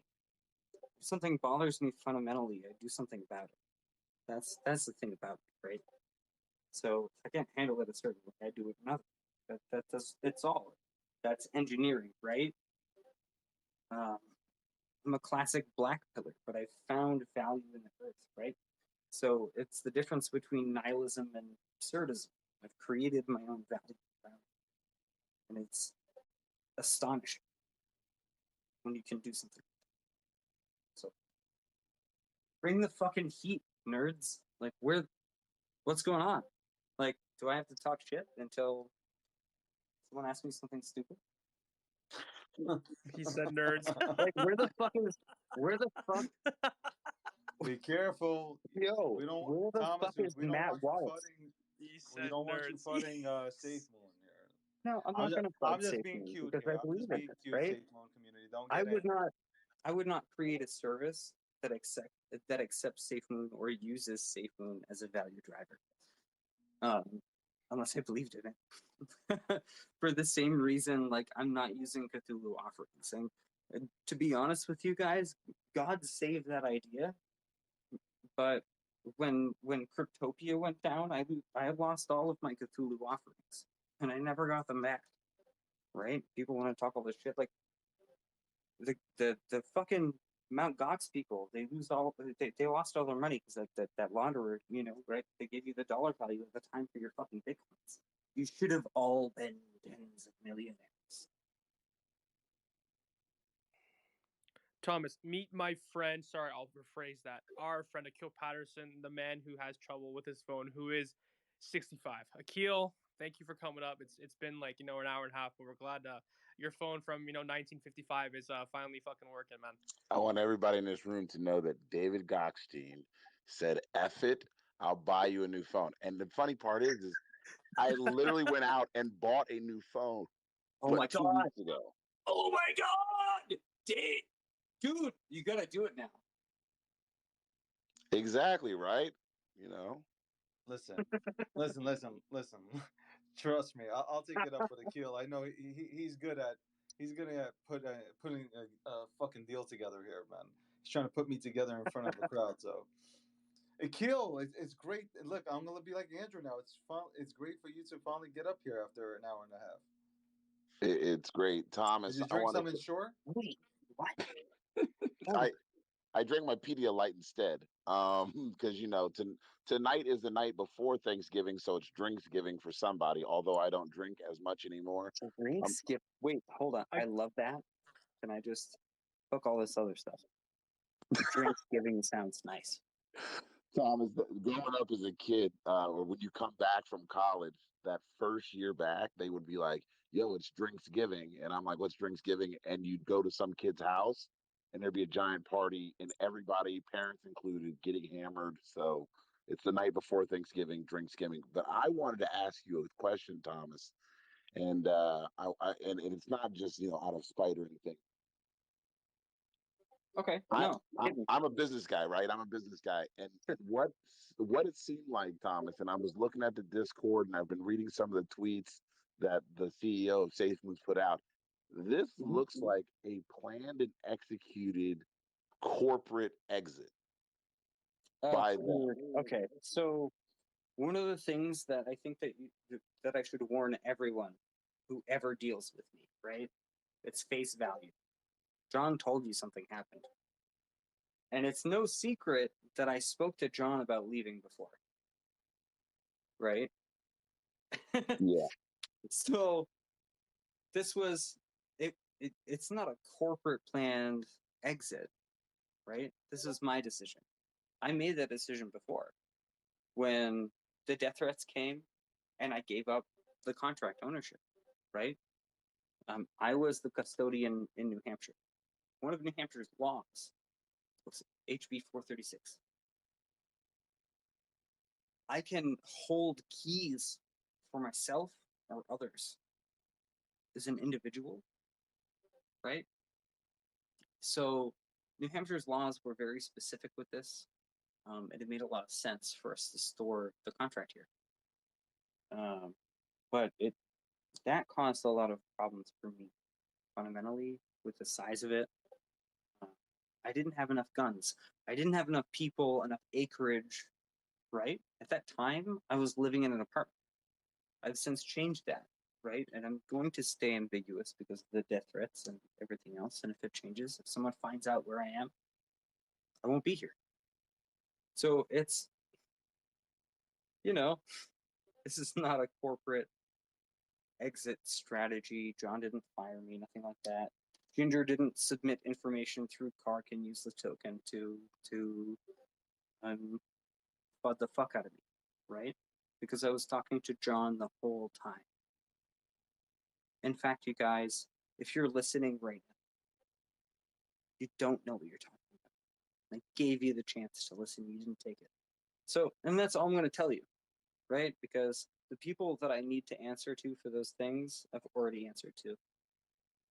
So then my follow-up, Thomas, is then why are they making it? I didn't say you said it. I just said what I'm reading from the Discord and how things are being presented. It gives the appearance of a corporate exit, like, hey, we sat down for 6-7 weeks, we planned this out, but like, so why is he selling it as their it's not decision? this could never be a fully, this is very much a human experience, right? One that I didn't want marketed. I didn't want it to be a fucking giant thing, right? Because it could do more damage than good. This does more good than damage. I'm always here, I'm always available, it's no big deal. And also, SafeMoon doesn't have to pay me for what I can do. It's easy. But as far as a corporate exit and it being planned, the way that he said that was accurate, right? I had always intended that when I provided what I was going to provide, that I was done, when I was comfortable, I'd be ready. I got up on Spaces with John a few times, and I even warned people. I said, hey, look, I may not always be here as a CBO, but I'll be here as Pound, right? I'm not fucking running. I'm not going anywhere. We didn't rug pull. Nothing happened. I love Hank, and I love, right. I love SafeMoon Dev, like Trevor, all the guys that built this to where we are. Let's celebrate them. They're on their own things. That's fine. Whatever. Let them go.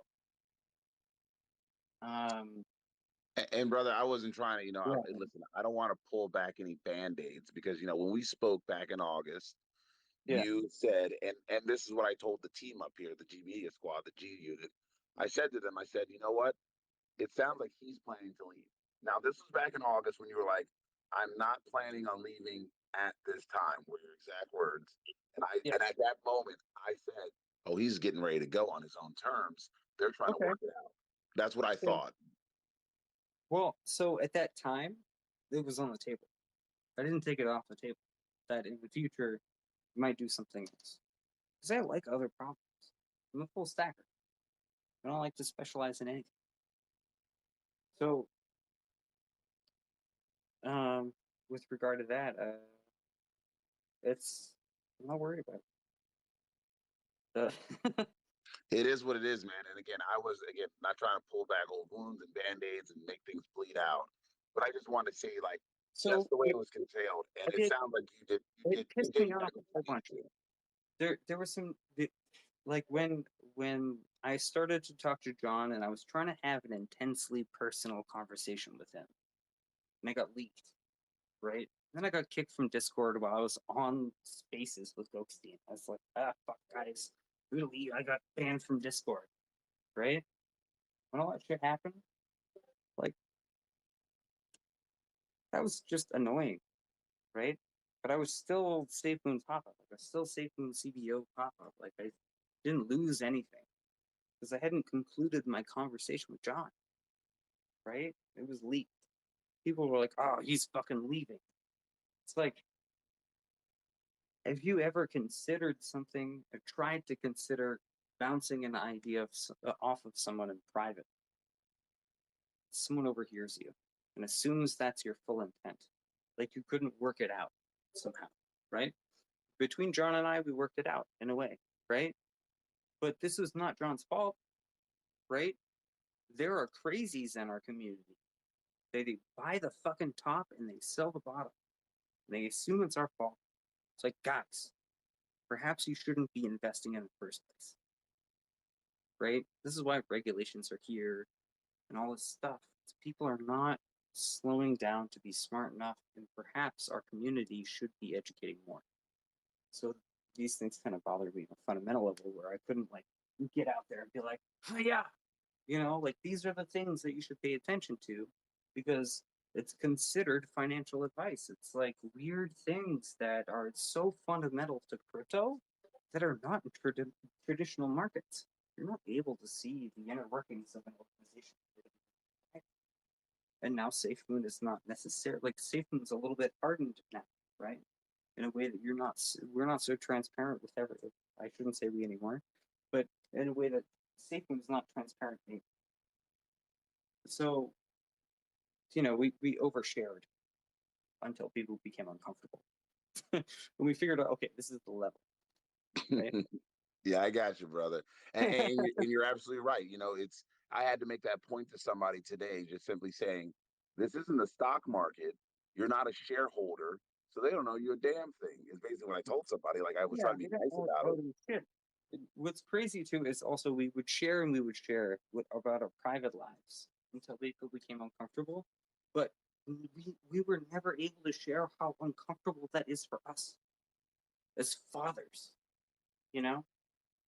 mothers and other people in the organization, like being this public and this transparent. While you're not seeing the financials, you can see the blockchain. That's fine, right? Understand that we were all paid. So at the end of the day, it's like, what can you do, right? What are the expectations? What are the standards that we need to set as a community for expectations? Because as a community, this is a baby compared to gaming, compared to apps, compared to websites, blogs and forums where communities are built.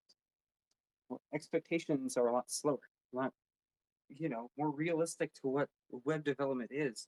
When your favorite game takes 2 extra weeks to build, you don't issue 100 fucking death threats a day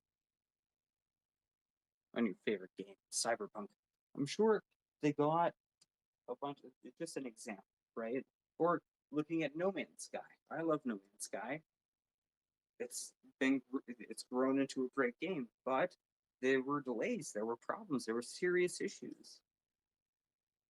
They overcame, right? I think that's the story of SafeMoon, right? You look at the website the first week, it was trash. It's a trashy website, couldn't handle traffic, all that kind of stuff.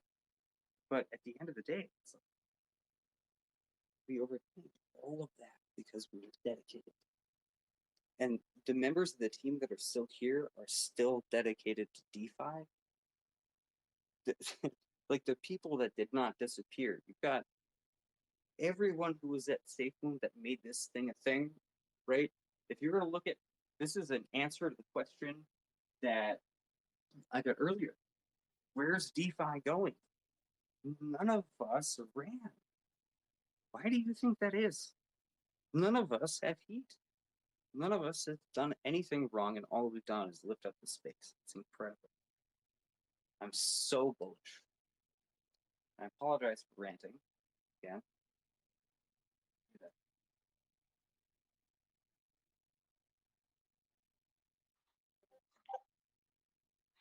Yo, am I good to go, guys? Hey, SafeMoon. You're good, man. Thanks for joining us. No, man. Thomas, don't be sorry for being passionate, man. You got to love being passionate. Long-time listener, first-time caller, Thomas, I appreciate you taking this. So I wanted to say that you are an inspiration to people, and I feel you on your side of things as far as the DeFi space goes and changing things, because I've been advising my clients for years about cryptocurrency, and I am shunned in my particular field by other people for that. Jokes on them, I sold my companies for a huge profit because of that. So they can all kiss my ass just like everybody can kiss their ass. You didn't need their permission for them to kiss your ass. That's right. So I have I have 2 questions for you. Whether you can answer them or not, that's absolutely fine. I understand if there's an NDA. But number 1 is about the blockchain. Is there anything that you did with the blockchain that does not, go against your NDA that you're excited about that you could share with the community, whether it be a process of it or a direction it may be going, or just something cool that you were able to insert that you're allowed to talk about? Okay. Yeah, there's some stuff. And this would be so technical that it would fucking hurt. But one of my favorite parts is the validation of it. That's really all I can say is how it validates. All right, how it validates. So there's rabbit hole number one for all you guys down there. Let's figure that out. People that are smarter than me. Yeah, this is not passing any. It's not breaking any kind of secrecy or anything like that. That's the part that I like the most. Validates. Awesome. I'm sure that your DMs will blow up with shit about that. I won't So, answer any of them. so number two, and this is a simple question that may have a hard answer. So the phone call that you pasted about or you tweeted about that's changing the world. I know you can't go into detail about it, but can you tell us what type of time frame it would be before we at least know a portion of it or what's going on with that? Is it 6 months, a year? On a scale of, let's assume, sometime in December. Oh shit! Well, that's fucking awesome. We're gonna have, pardon my language, but we're gonna have some badass news in December. So I've spoken a lot about how I feel like I don't feel good, right? That motivates me to go faster for the stuff that I want to do. So 6 months, under 6 months, something absolutely incredible happened. Screenshot. Holy shit. I'm not gonna say the name tonight, and it's not something any of you have heard. It's fucking crazy. Well, as always, man, you know, I love people that are passionate about what they do. And you're obviously one of the most passionate people I think I've ever talked to or seen inside of the DeFi space. And we truly, as a Safe Moon Army, love what you do, and we're behind you 100%. You know, I hold Safe Moon spaces or Twitter spaces all the time that have, you know, between 500 and 800 people. And a lot of stuff falls back to the blockchain and how much we love what you're doing and how you're backing it up and the whole team and everything. And if you'd ever like to stop by, we'd love to have you. Just you don't even have to say much, just to stop in and help the community, because we have a lot of new people that come in my spaces, and I do try to educate them the best I can, but there may be things that you can answer that I can't. So we love what you do, man. Cool, man. Like I fully intend to remain a member of the community. It's what I've wanted. Like I said before, I've always, jealousy is not a good thing, right? But I've always been jealous of members of the community, not administrators. Of the freedom of it. So you can expect me to remain one of the staunchest community members that exists. So I apologize to any other influencers who have been trying to work up a thing, but now I'm the Safe Moon guy. Well, just so you know, you're not the Safe Moon guy to me. You're the DeFi space guy. I definitely fucking appreciate that, because that's cool. Well, you know, dude, I followed you. I'm an investor since day 4, and I followed you since then. And it's just become the day very. after I joined. Yeah, yeah. And it's been a hell of a ride, but I've seen you evolve, and I've seen your persona evolve over this time. And I just wanted to say that, you know, it's great what you did for Safe Moon, but I learned early on that that's not what you're about. You're about changing the overall space. So thank you for what you do. I'm going to go ahead and drop down, and if you ever see me in a space, please come on in and hit me up. I hope you're very happy and healthy. Thank you so much. Thanks, Safe Moon Millionaire. Next, we have Freemason, and then we have, unfortunately, Tex here with us today, too. Hey, guys, how are you? My name is Brendan. You may or may not have seen me on America on Earth on the History Channel. Thomas, just one question. In the light of Suzuki with the rug pull that happened recently, you know, I heard you talk about... Hold on. History Channel? Yes. Yeah, what? there's a show Say that again? Yeah, there's a show called America on Earth. What's that? It's a show about how other societies have found the United States before Columbus. Is that on A&E? Is that an A&E? Yeah, it's on A&E now. Do I like that stock? I don't know. As far as Suzuki goes? No, A&E. Oh, I don't know. Okay. Had to ask if we're gonna plug stuff. But I wanted to just see where you stand. You talked about community and maybe having obviously the reason why there's more regulations. One of the things that I see is a lot of tribalism when you get on a lot of these telegrams, and it's all rah rah rah and push. And this is likened probably because people want to buy into something new and fresh that might have the possibility of going to the moon, if you will. And what's your take on that? And as far as safely investing for a lot of these people that might not have a ton of money to invest, but it's enough to hurt them when something like this happens. What to do to make it safer? Yes. Okay, so I would not call this financial advice, call this diligence advice, right? In crypto, this is your fundamentals are going to be dramatically different from normie stocks, right? You're going to want to see if the project is open source. Do you know who all the people on the team are? What's their ethos? Do they have a proven track record? Do they have history? Who are their advisors? Right? Does the experience match the goal? Does it match the dream? Right? Are they able to produce? Had they produced before? Did they perform the same way as X, Y, or Z project before something happened to them? Right? Studying the space will give you a strong idea of behaviors far before they happen, right? It's almost like you can see the future in DeFi, in crypto in general. Shit's open source. And if it's not, it's fucking Bitcoin. Right? So. Thank you very much. Well stated. Thank you. Thanks, Freemason. Tech, you hear you, nerd? Listen, I'm here. Ask your nerd question. I want to ask you, community, they're blowing my DMs up, and they want to answer some real questions. I'll ask it if you for it. Okay. Now I'll talk some tech questions too, though. I mean, either one. I'm up to you, brother. Ask whatever. All right, start with the worst shit first. The worst shit first. That shit out of there. Yeah.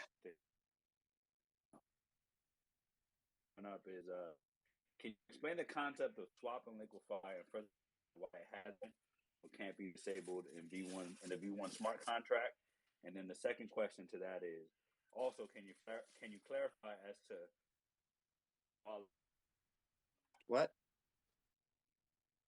So I guess I'll swap. You're in the blockchain bad, Tech. I'm going to try to answer I'm in that the first blockchain question. bag. Can you hear me again? I'm going to try to answer the first question, right? Because that's the only one I've heard, I think. So you want me to explain swap and liquefy and what's going on with a V1 and why it doesn't refill with a V2? Can you guys hear me now clearly? Is that what you asked? Thomas, can you hear the nerd or no? No? I can't hear him either. Nerd, you still here? All right, can you guys hear me now? Look. Yeah. Yeah, we hear you, nerd. Now we're good? All right, sorry about that. I had to get on the Would it help if I tweet that? Or No, I'm with you. Listen, I'll reread it for you because this is what they're pushing on me right now. All right. Can you explain the concept of swap and liquefy and further elaborate why it hasn't or can't be disabled in the V1 smart contract? That's the first question. The follow-up question. Okay, go ahead. Yeah, so what swap and liquefy is, every transaction that's not the reflections adds liquidity. So it needs to take half SafeMoon and half BNB. So at a certain threshold, it will swap and liquefy the BNB that it had collected, half of it, submit it to liquidity.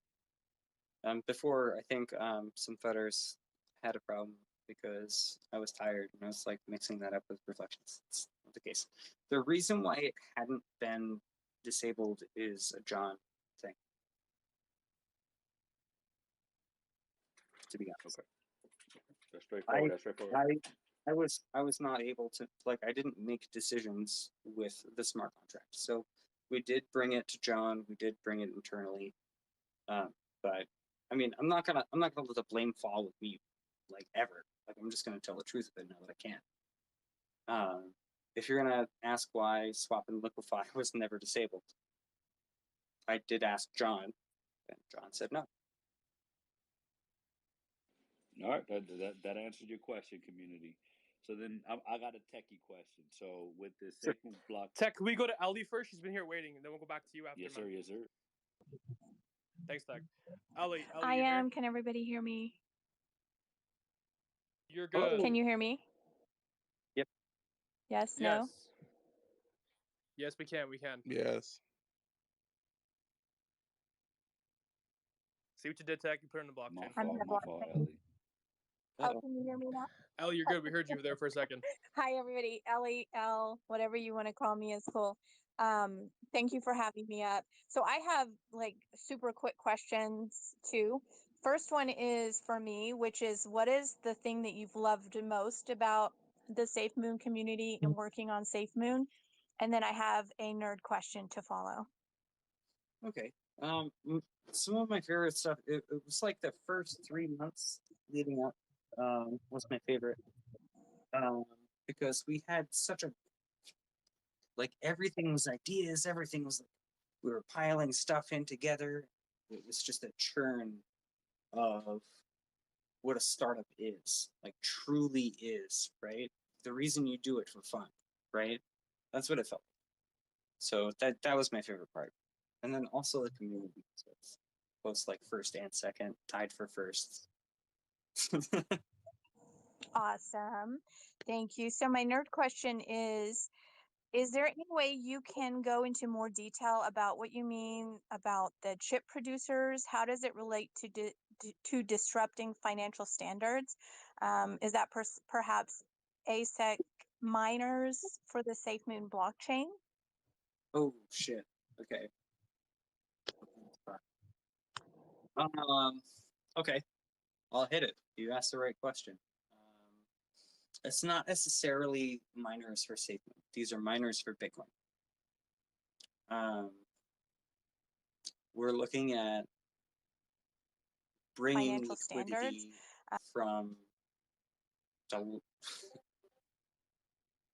from Bitcoin mining over to DeFi. I don't want to say the scale, but you guys already know. Awesome. Thank you so much. And I just wanted to say thank you from the community of SafeMoon. I know that we appreciate you for everything that you've done, for being passionate and being, like the train that kind of you, John, Ryan, all of those people. We're so grateful. And I wish you the best of luck on your journey going forward and whatever you do. It's all love. And also, just FYI, there's going to be a meme now about Cole being a baby. What?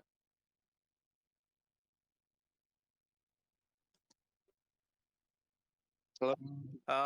Shout out Jack Dorsey, I guess, man. Thank you for rugging people off stage, I guess. Ellie, you still with us?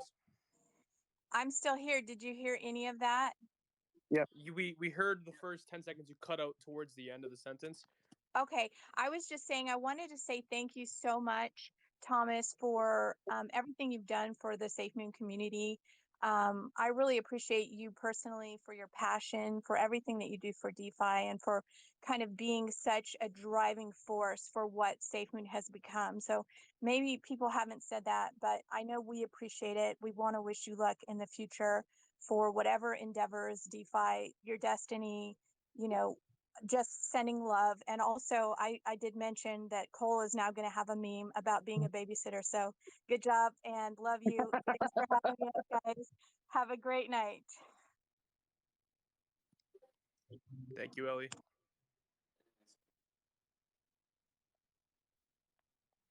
Tech, you're here for your nerd question? Listen, I'm here for nerd questions, but I love hearing that SafeMoon is going to bring liquidity into SafeMoon from value that's in the blockchain, very similar to what XMooney's doing right now. Is SafeMoon going to be, the SafeMoon blockchain, is that going to be providing bridges or anything like that to other blockchains like That is EVM capabilities? That's bad news bears territory for me. I'm sorry. I wish I could answer that for you. I can't. Got it. So when was the switch to basic mining. I remember hearing about the electrical. What is the Shouldn't wind have. power bringing in electricity? Should not have before. This is something entirely new that no one, not even in my circle, is fairly shocked about it. But this is brand new. So you wouldn't have heard of it. Sorry. That sounds dope. I want to know. I wish I could tell you more. I love Dave. Thomas, you a motherfucker. No, because I know it sounds good, man. Like I just want to. I'm a DM you.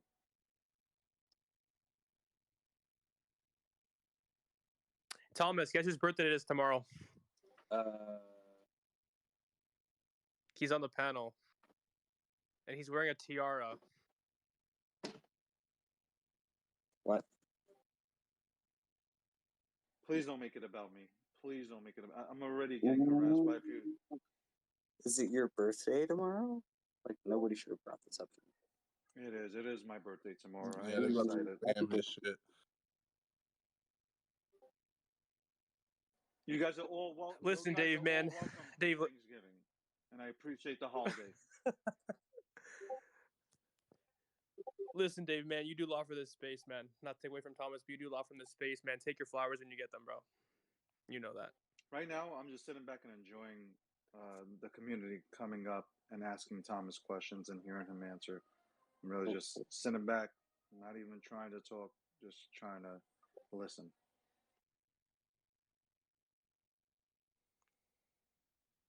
Let me bring up. Oh, I was gonna bring him up. He fell off.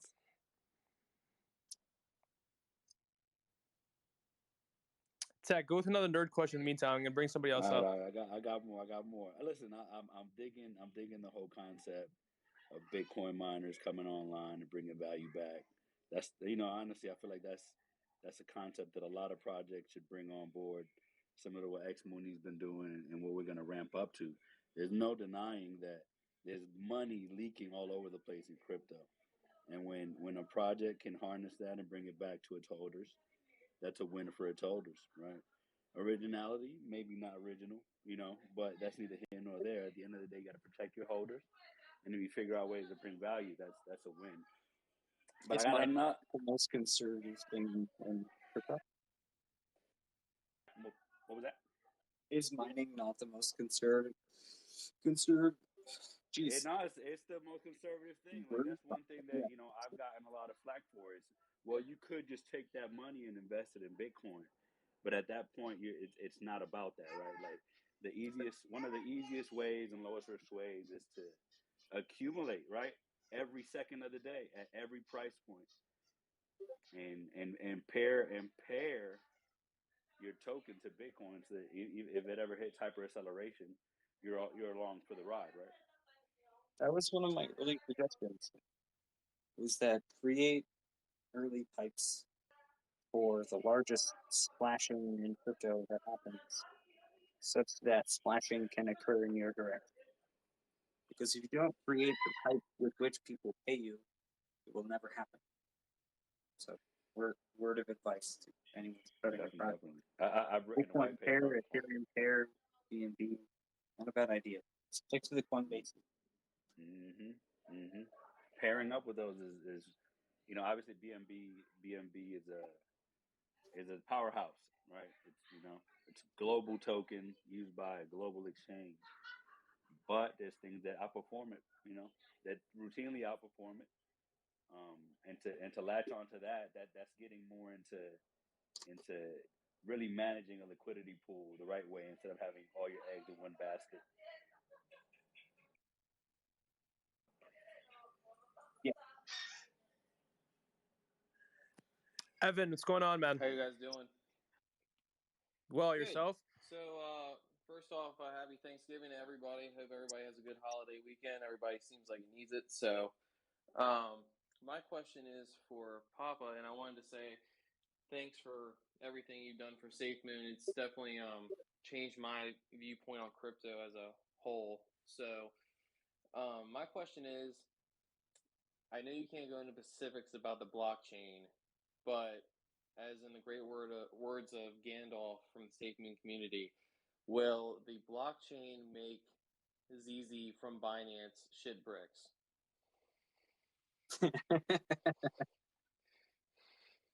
All right. So Ethereum can exist alongside Binance, right? Right. It's not a saturated market yet. None of us are competing. So at the end of the day, if anyone has this mindset that there's going to be any one killer, it's not going to happen. There's too many liquid markets outside of crypto for that to even be a thing. So that's not about us against them against us, whatever kind of weird stuff. CZ still gave me the fucking trophy. That he did. He did. And I appreciate him for it. You know, I don't think it's against us versus them. I think the SafeMoon blockchain is born because it's got too much heat behind it, right? Too much volume. It drives this urge. It's like, okay, we have a problem. How do we overcome it? We bridge. Okay, we have another problem. How do we overcome it? We make a blockchain. We bridge to that blockchain. And I've spoke about it a number of times. Can I ask you one more question then? Yeah. Will the blockchain, will it give us better, I guess? I know that in the past we've talked about our blockchain giving other cryptos tokenomics. Is that something that will change everything for, I guess, the crypto space? I mean, obviously, if you Wait, hold our Doge, blockchain giving other what? Say that one more time. when you have the tokenomics, like we've talked about in previous spaces, wherein John's come up and said that that's basically what they thought about doing with, obviously, if you hold Doge, you know, the tokenomic aspect of SafeMoon will. Oh, with regard to the exchange? Yeah, yeah. That's a method. There's a really clean-cut method that I described previously. That's really good. So with the exchange, holding as advertised should reflect those native coins. It's by way of the exchange, if that makes sense. Yeah, it does. Thank you for answering my questions, and have a great holiday weekend. Yeah, of course. Thanks, Evan. Next, we got Chris. What's going on, Chris? What's up, guys? If you hear Peppa Pig in the background, that's just my kids before they go to sleep. So just want to give you a heads up, man. First of all, much respect. Two questions for you, Thomas. You know, keeping everything positive. Number one, what would be your best memory in working with the Safe Moon project? Ooh, shit. That's a good one. I love a really good one.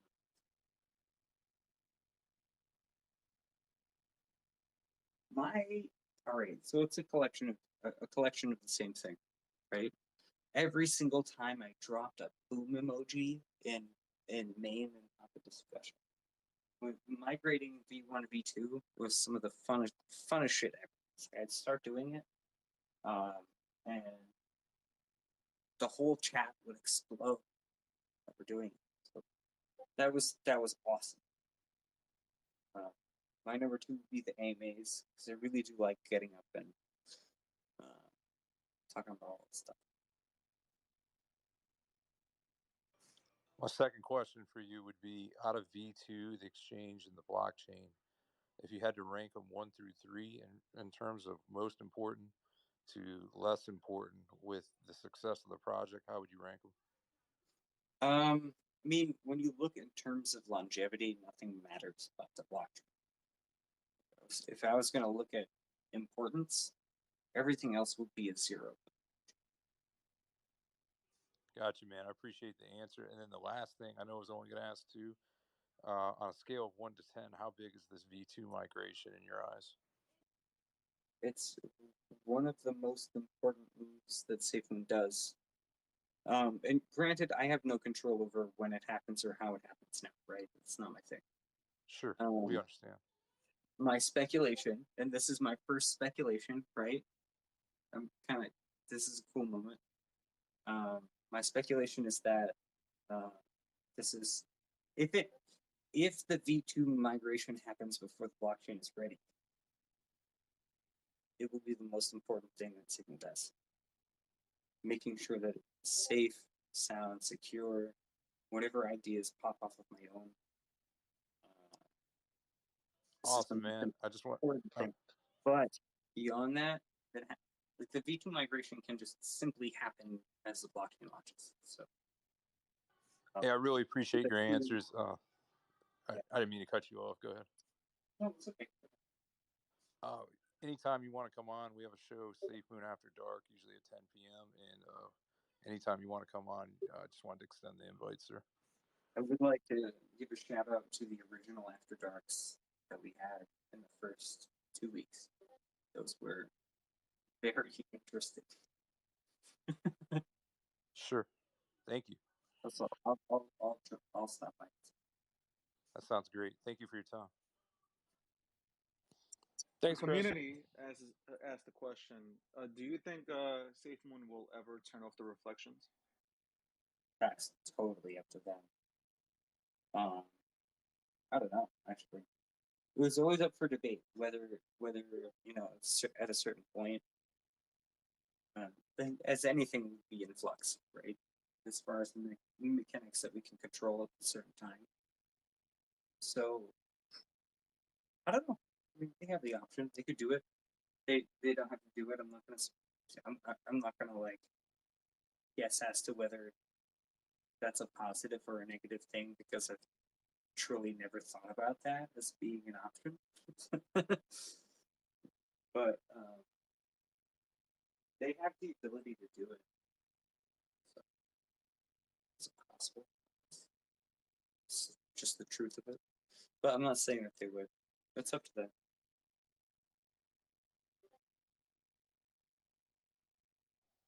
We got Joker. What's going on, Joker? Hey, good evening, everybody. And like a couple of the people before, long-time listener, first-time caller here, Papa. Really appreciate everything that David and you guys are all doing with the space, and Papa, like over the last couple months, just whether it's cryptic or it's out in the open, the stuff that you said has definitely had me go out and do more research and learn on stuff in relation to crypto technologies and whatnot. So with that, we're going to call it two questions, but the first question is kind of like an A and B. And I'll ask this and then I'll shut up and step down. So you have been involved in a fair amount of projects prior to SafeMoon, and have had some success there, and had some success. And I think you're a very wise person, like most of us here. You learn and grow with each experience. There's a challenge and something that you take away from each of those experiences. So my first question to you is, in regards to SafeMoon, what was one of the biggest challenges, or what was the biggest challenge that you faced in the blockchain, in your involvement with the project, and what was one of the biggest things that you learned in the process of being involved in the project? So that's the first question. I'll let you answer that, then I'll ask the second one. So SafeMoon has some very interesting mechanics. The biggest thing that got in my way was regulation, right? That's kind of thick. Take a number. Take a number. Yeah. You have to figure out a way to code around that. It's compliant. So the absolute fucking insane amount of conversations that revolve around that, huge waste of time. Could do without it. Still doing the right thing. Have you never, so in your previous projects, you didn't have to worry about regulation? Oh, of course I did. All of them. Yeah, definitely. It was always the biggest problem. That's the like, even if you're like a normie dev, like you get in there and you're like, holy shit, is the SEC gonna kill me? Like, are they gonna black bag me in the middle of the night because I came up with a cool idea? You know, it's not what the politicians want you to think, but it's what the SEC does. Not the black bagging, but the fucking ruining people's lives for having a cool idea. And sometimes that happens, right? Yeah. So, and it's not even if they take an action, right? It's the pressure they're putting that destroys products before they even have a chance to test whether they can do it or not. That's, do you want to talk about fucking stopping innovation? There you have it. That's powerful. Everybody's So thinking.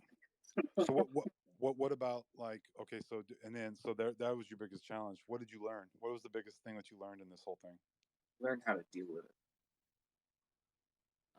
The reason why I'm able to stand here with you today after 11 years is because I've learned to deal with it. Every single time it comes up, every single time we find a way, right, privately before anything's launched, we're like, okay, how do we keep this in mind?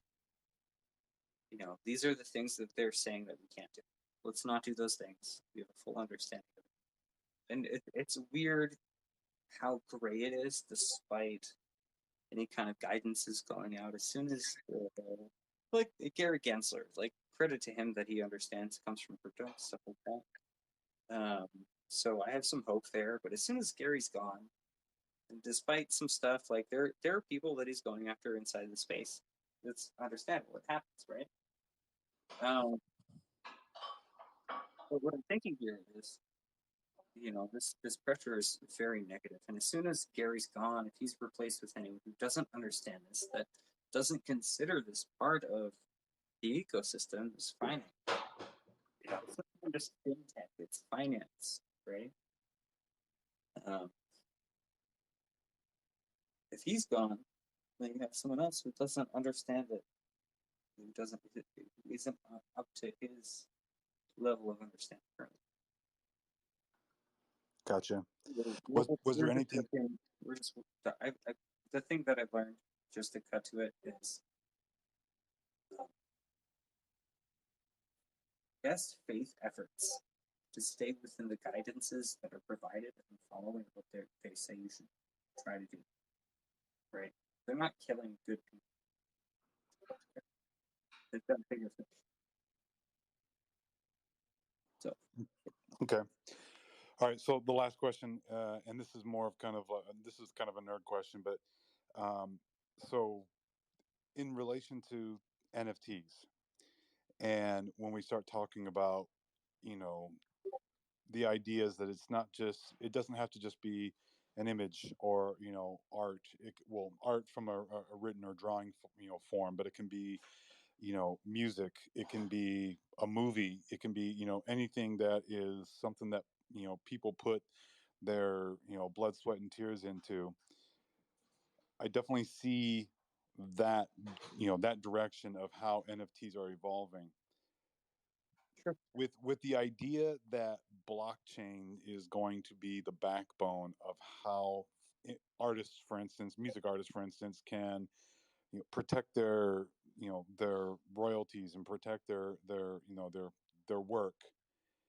Do you see something where there's now going to be like this blockchain integration into things, either software wise or hardware wise? And when I say that, I mean, like, take Apple Music for instance. Like, you know, that's a bad example, but, you know, now if, you know, now if I have music that is released on a blockchain, do you see somebody like Apple having to incorporate some kind of blockchain technology into their players? And this is good. I was just going to add one other thing. I hope Apple's listening. What's that? I hope Apple's listening. Sorry, finish your question. Thomas, they always are, man. They always are, Good. bro. Good. What about on the hardware layer? I mean, let's, you know, say you have, you know, a Roku or, you know, some kind of media streamer. I mean, do you see somebody out there that is, a silicon company that is going to make a chip that's just going to be designed to be able to access the blockchain, to be able to, authenticate and decode and then stream? Could you make a purpose-driven chip that only does one thing? If that one thing is complex, sure. Great, man. Well, But I think what I want to expand on though is that MetaMask could totally kill iTunes. What? Your whole library in your fucking MetaMask? If the search functions are, MetaMask is awesome. I'm a huge fan of the contributors and everything else.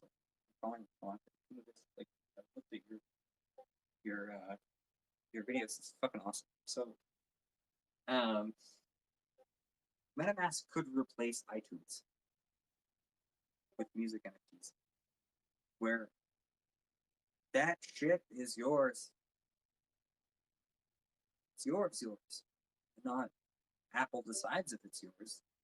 They're not the arbiter of what's yours, right? You purchased it from the iTunes store; they can still pay you, right? So, what I think is wonderful NFTs and what it's going are the less fungible NFTs. It says NFT, right? This is bringing up Gary Gensler again. He said, "Go after shit, whether we call it something or not. It's about what it does." Got a lot of fungible NFTs out there. They are only fungible. The NFTs on the other side, however, music. This is a nice space, right? Because the music is delivered to you by IPFS or some other protocol. Maybe it's centralized. You kind of take that risk when you buy an NFT. So I think that with regard to music NFTs, this is very cool. MetaMask could completely smash Apple. Fuck what Apple thinks. Yeah, that's me. what about in the gaming world? I mean, could you see, you know, Okay, I mean, so in the gaming world back in 2018, I presented a product at E3, Token Play. I was there, Vince, if you ever hear this. Sorry, there was bad blood. So shout out to what we did. Really. In 2018, NFTs as game keys, where the game developers made money when the game keys were transferred, completely smashed GameStop. Right? Back then, we were talking to the Epic Games Store over the timeline. That shit fell through for us. And then Epic Games made their own game store. Weird. So there's a lot of story there that I'd like to put together with the whole E3 thing. But as far as games and NFTs, tournaments, games of skill, these are huge industries that have not yet so we're only scratching the surface, right? Some interesting pushes, and we see some of our friends doing this now, right? I'm not gonna name names. You know who you are. Cool for you. This is awesome. But we are only within our own bubble. We have to expand this. We have to pump our bubble and get our fucking weird DeFi shit out there on top of everyone, so everyone knows. Everyone, so with regard to gaming, esports, and game keys, and data transfer. Fuck, you could verify files instead of using CRC32, right? You could check the checksums, right? The game devs in the audience. Use a blockchain. Use a sharded blockchain to verify your files and update them with your own key. What are you doing? Right? That's so much cooler. And then your peers are the chains that validate files. So with regard to gaming and really anything software or anything immutable data, like all industries, in some way will be totally fucked up. well, hey man, I appreciate you answering that stuff, man. Like I said, I've been geeking out on a lot of stuff with this. I've been talking to different people about ways that the blockchain may help them, and I got into this interesting conversation where, everyone's trying to figure out how to do something, on a blockchain or on their blockchain. And one of the things that I said is I think bridges are going to be one of the more popular things that are going to be, you're going to start hearing more and more about in those blockchains, because I see a future, it might be 10 or 20 years from now, where, to protect your interests, whether it be financial or just personal, everything that you run in, say, a household will run on like your own private blockchain. But the way that you interact and connect with the world is going to be through, the leverage of bridges. And so when you started doing a lot of the bridge stuff, early on with SafeMoon, I was like, this sounds cool. Everyone's excited because you can move money back and forth between different blockchains. But the idea of this is like, decades into the future. We're seeing the future start right now. And this is where, I may be too old to understand at that point, like how I sync up my thermostat with my, personal blockchain and whatnot at that point. But, I see this, a lot of the stuff that you've been doing, as kind of like the, scratching the surface, if you will, of what both blockchain and bridges can do for, the world. So appreciate your time, man. I'll go ahead and step down so someone else can come up. Can we have Matt Wallace come up, because I want him to explain Is he blockchain to here? us? Yeah, he's here. Oh Can my we, God, Matt, is he here? Can I talk to Matt He's Wallace? here. Matt, can you come up so you can explain blockchain to us? Yes, please, Matt Wallace. Show me why you think Dogecoin's going up 20,000%. Tell me your fucking math, bro. You talking about Web3? I I don't am know if he here. knows about that, but all right. No, man, I've seen his videos. He thinks Dogecoin's going up to 20,000%. I help out on the Facebook page. I've spoken to the dev. I'm wondering, just wondering why you're fucking up the whole community, guy. Come He up here, left. talk. He left. I'm He good. left. I'm not gonna run. He I'm left. good. He won't He come up left. here. He won't No, come up here. I'm not even gonna fun him. Actually, honestly, if you can come up here and explain to me what block units, we'll be the best friends. I just want him to tell me, how do you onboard yourself into crypto? Hey, that's Super, even that's super not a easy. bad story. Either. You can start, bro. Was it? Yeah, when? But he won't. Matt Wallace came in here. I'm sure he wanted to go ahead and pitch his final stand as we look at Actually, Elon Musk's forehead and find out which way the market is going. man, you know what? I would invite the worst of fudders to come up here and ask me any kind of questions. It's like right now, here, have a second shot. Let's go. Give me something. Thomas, you were talking about Gary, SEC.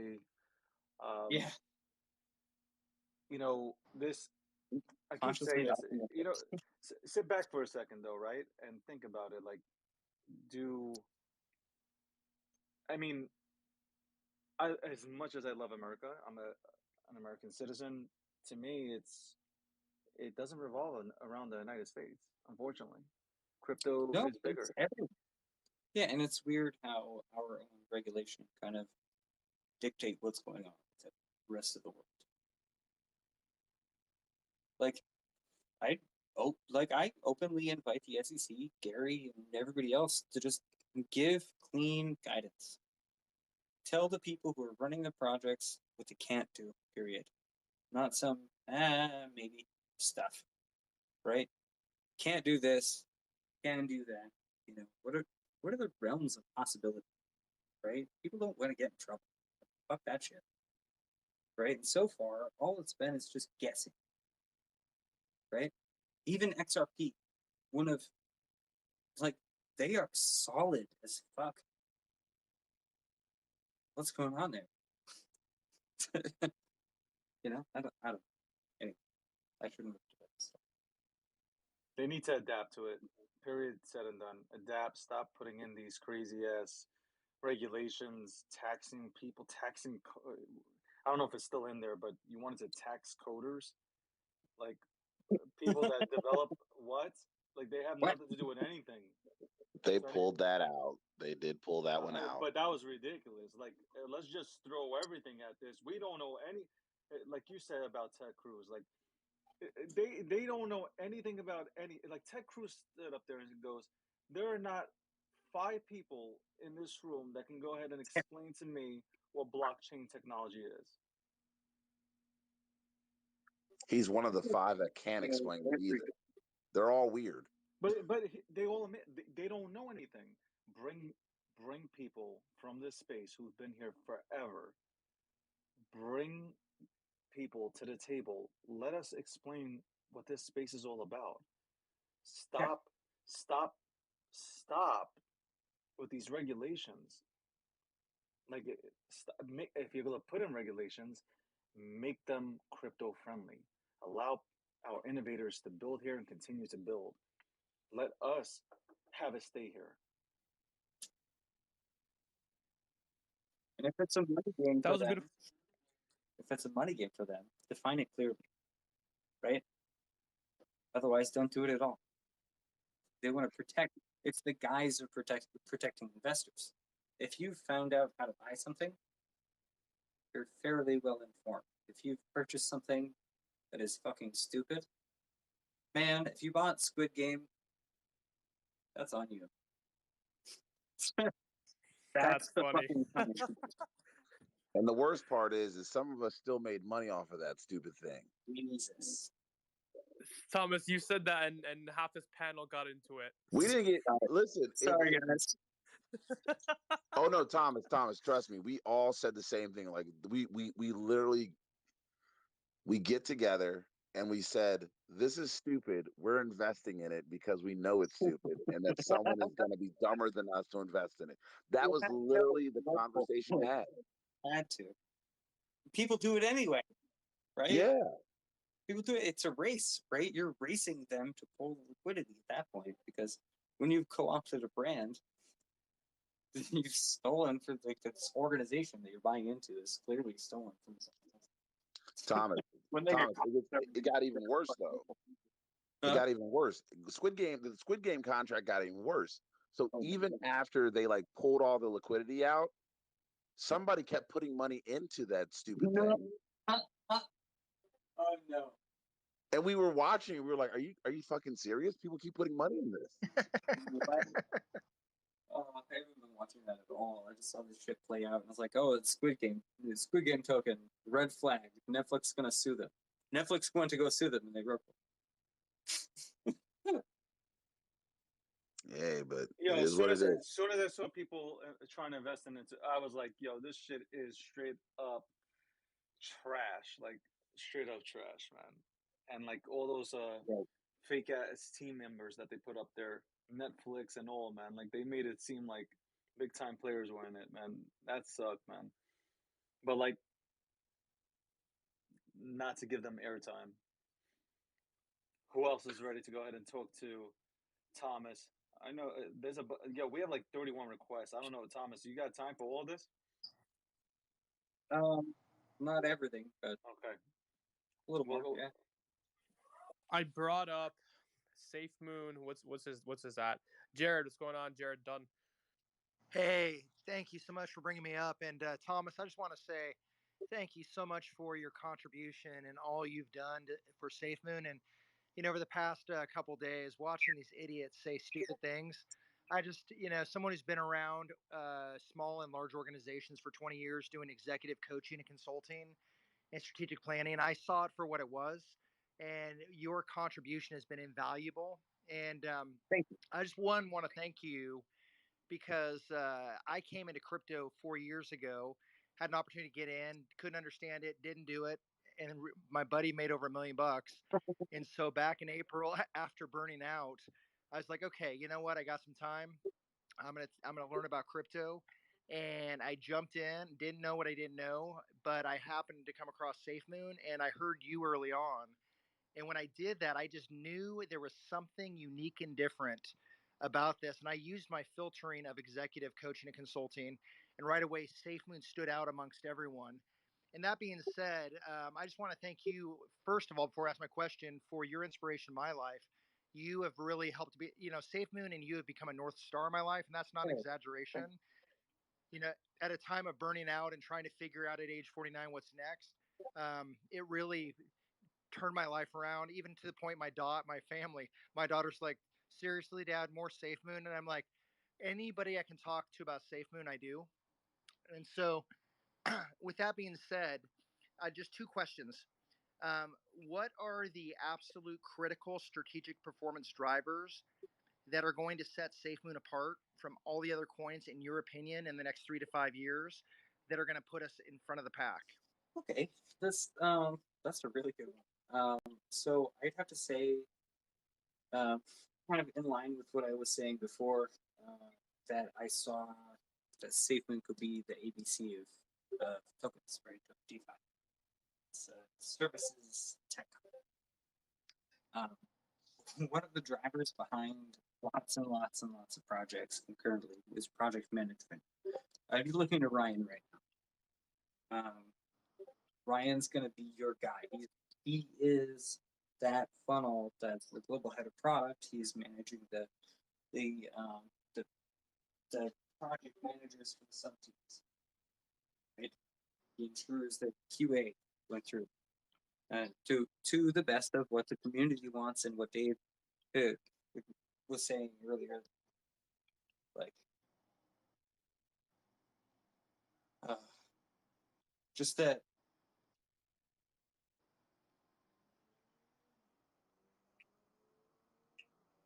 Product management is it. So one of the growth.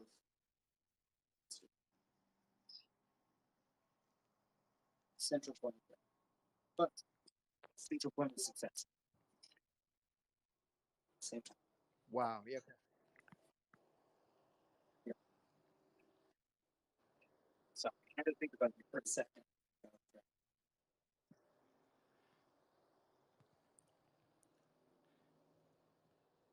That's so good.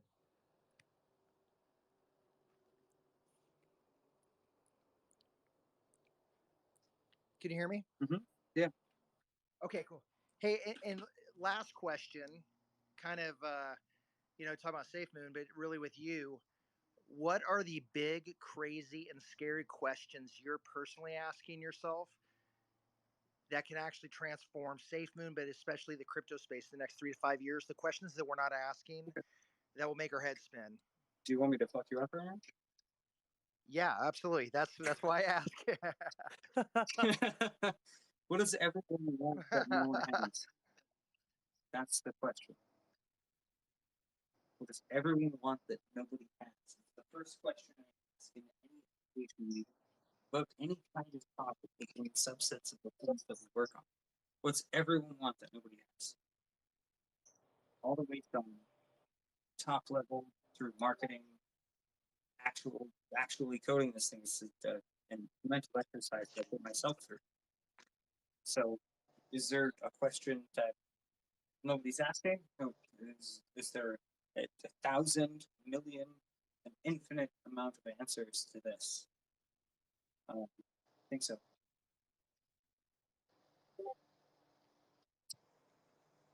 That's so good, dude. Well, hey, seriously, I just, again, can't say enough how much I appreciate your contribution, and I know that you're going to be around, and again, I just see all the people in here.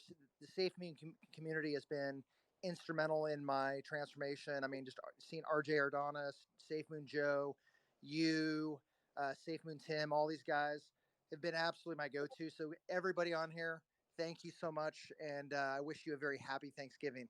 Awesome. To you too. Thank you, sir. Thanks, Jared. Tech, I saw you put a hand up. I guess you have another nerd question. I got a somewhat nerd question because I got to steal one. I got to steal one from. I steal one from Elon Musk on that irony loves space because what? like in the BSC space. Isn't it He Loves Irony? Loves Irony, however it goes. All right. SafeMoon brought me over to the BSC side of the house. I'll be honest. I'm strictly a Bitcoin Ethereum guy, but SafeMoon onboarded me and it brought me into shitcoin land. Honestly, and then I created this project, and it's like I remember looking at the SafeMoon page. This was before the SafeMoon boom at the height of it, and I'm like, wow, this Papa guy interesting character. He's the only one that's like very cryptic in his appearance, right? And I'm up here on the stage with you right now. So Yeah. so I lead X Mooney Token, bro. And what we do is it's all about decentralized mining. Ethereum. We've built up an Ethereum pool with miners across the world. We got into Bitcoin mining. So I mean, like right now, you have to understand, like my community right now is all up in my ass right now about what you just said. So Uh-oh. is this no? Listen, at the end of the day, anything that works in DeFi is going to be replicated. That's just the reality of the game. Okay. Yeah. Is Sure. this something that Safe Moon is going to be doing, or is this a new project that Papa is going to It's be leading? not something that Sapiens do. Sapien has always been staunchly against mining, rightfully so, because when we came up, like, people were not thinking about eco-friendly mining. I'm talking about mining with carbon neutral mining. I wouldn't fuck around. But anyway, to answer your question, no, it's not a Sapien thing. I appreciate that. Appreciate that. Listen, at the end of the day, much success to you on your journey. We'll be competing against each other to see who has the highest hash rate. That's a good problem, and keeping it green. Very much good luck. I brought up with Jacob. What's going on, Yeah, man? hi, how you guys doing? Listen, I'm just to let you know, I'm 50 years old. I'm an ex 20-year in law guy. I also have worked in coding in the past, and I get what Thomas is doing, and I know there's a lot of things that he can't talk about. And just so you are aware, I do have a lot of respect for all of you guys, especially this, this open forum to talk to him and to basically give good information out there. And people do need to do their research when they're buying these cryptos these days, because a lot of them, they get in and they don't do the research. Like Squid, Dogecoin, in my opinion, is probably like one of the, in my opinion, it just doesn't have any value to it. I know a lot of people talk about NFTs. NFTs are great, if you're into that thing. Just real quick, and I'm just trying to throw some things out there to make this quick because I know you guys have a lot of people listening. And my goal here is to be one of those inspirers. I want to inspire people. I want Thomas to inspire people. I think he has already done that. He's shown his time in SafeMoon and in previous projects and whatnot. My thing is, people don't realize how important smart money is going to be. Smart digital money. The banking industry hated it. They got involved in it. Where do you think all the money went when it went out of the banks? It went into crypto. All that money they couldn't borrow on. The banks are getting in heavily now. Crypto.com has even, and I'm not trying to plug any one crypto, but Crypto CRO, where are they going? You guys have to look at the bigger picture and what is going to happen in this environment over the next decade. And I think Thomas and the people who are building these blockchains and these exchanges and swapping and pools and all that stuff is going to make a big change in digital money. And people don't see it except for people who are I guess getting into it, and they're like trying to learn and bring this into their brain and understand what the difference is between paper and digital. And just real quick, the question is, how do you see digital money, smart money, whatever you want to call it, blockchain money, whatever it is? Thomas, this is your question. How do you see that in the next decade? Do you think it's going to replace all paper money? Because I really see that in my life, even in my life for my kids. You know what I mean? In the end, I don't think anyone's going to replace the barter system. It's about value. It's not about the paper that we trade, right? So every dollar is backed by the full face and whatever the U.S. government, right?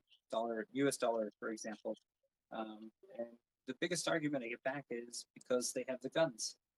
Yeah, that's true. Right. So and that's so crazy to me. It's like, okay, Yeah. so the barrel of oil that is valued zero many months ago. Yeah. is intrinsically more valuable than the dollar that I have. But how is it that you can obtain multiple barrels per dollar at a certain point in oil's history? It's insane. Yeah, no, it's a very good point, because people don't realize that the value of in my opinion, the paper. Everybody has talked about this in many AMAs, and I've seen a lot of them. They say the dollar's really, it's just paper. It's made up. It's not real. It's just something to trade. That's all it is. Right. And I think the scope that I see that you guys have come into, you have the people who are creating cryptos, they are making the new wave of digital money. And I think, even though there's nothing, it's not like gold or silver where you have a physical asset in your hand.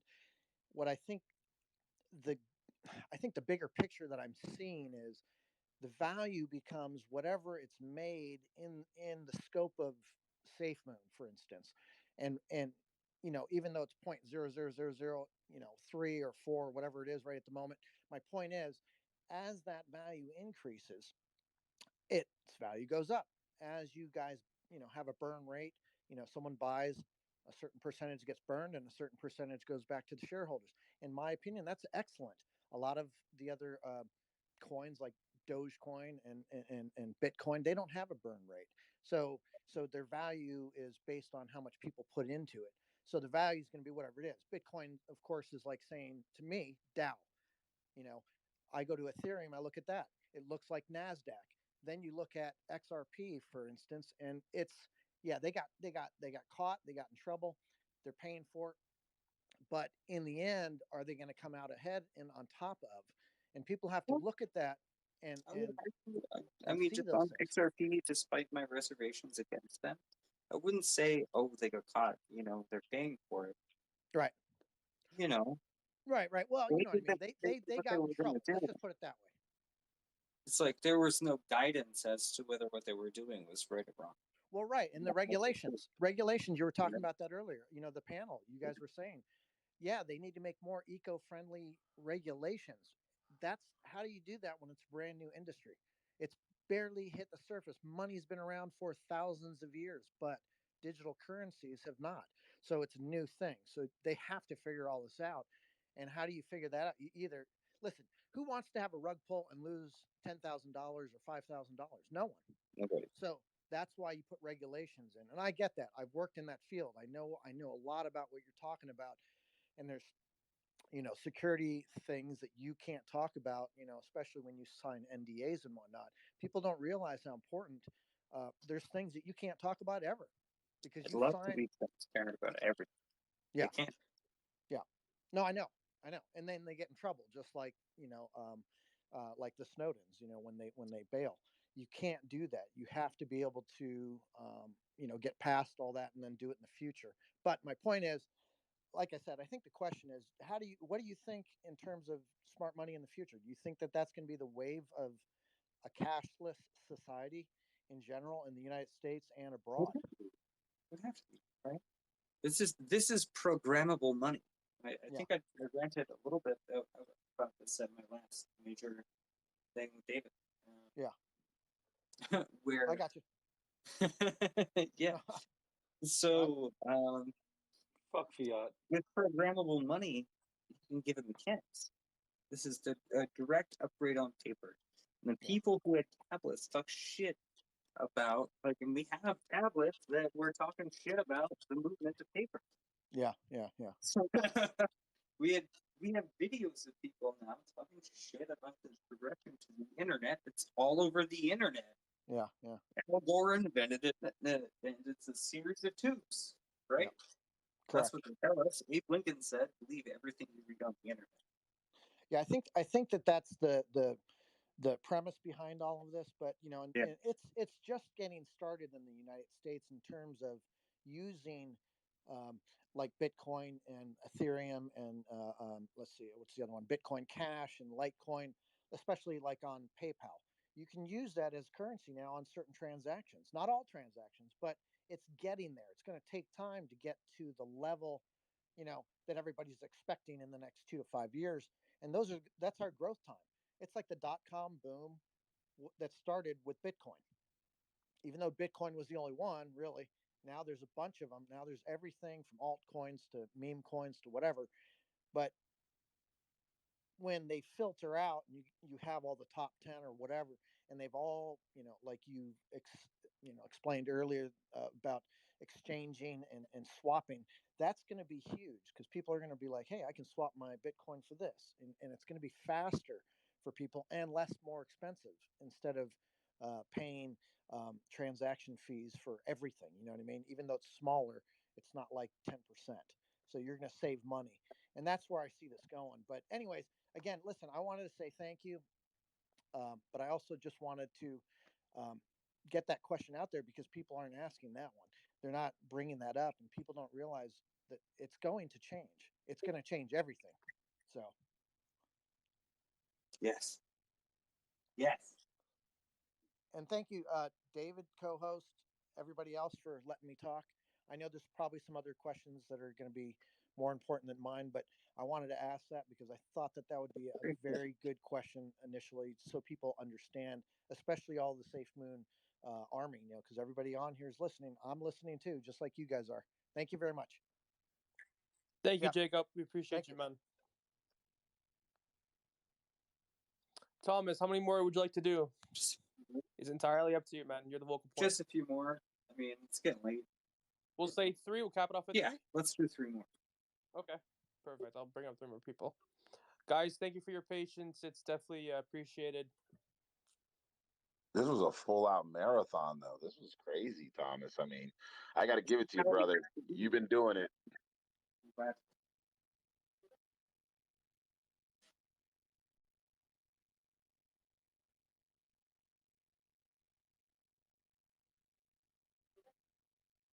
What's up, Shah?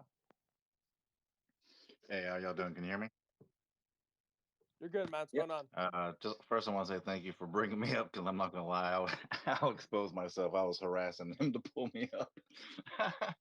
I got kind of 2 questions. They're kind of not at you personally, like towards your personal stuff, towards SafeMoon or anything like that. One of them is something I've been kind of wanting to ask you for a while. And I guess we could say the old world, however you want to however you want to phrase it. You got since like with NFTs and logos and companies and everything, we're talking about the DeFi space. In the old world, you have things like trademarks, copyrights, all these type of things. I don't know how many people have ever heard of, but there's things also called poor man's copyright. Some of it as simple as taking a document, sending it through the postal mail completely sealed and all that, so it's federally stamped to put a date on it. In that theory of poor man's copyright, or even any version of that,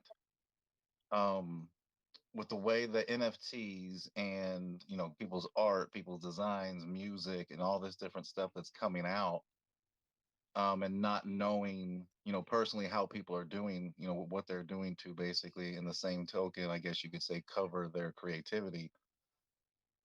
Is the blockchain, or how do you feel, or is there a kind of something that's already in play as a hidden line, to where the blockchain in our new world can kind of work as a copyright or a poor man's copyright to help protect, as far as the time stamped of who actually created it, if it came down to a court argument, so to speak? Of course, definitely.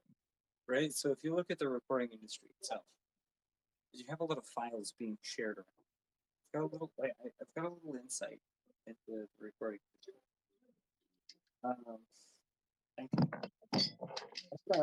So you have a lot of files being shared around, and there's that ambiguity behind who made the file, who made the speech, what was going on with this certain information. With the blockchain,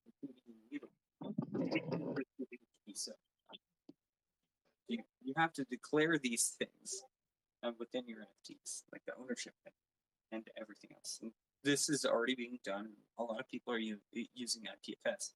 I'm really excited for whatever comes next. Like, I like BitTorrent distribution files, like those systems, in that the strength of the speed with which you retain your data is dependent solely on the interest of the users hosting it, right?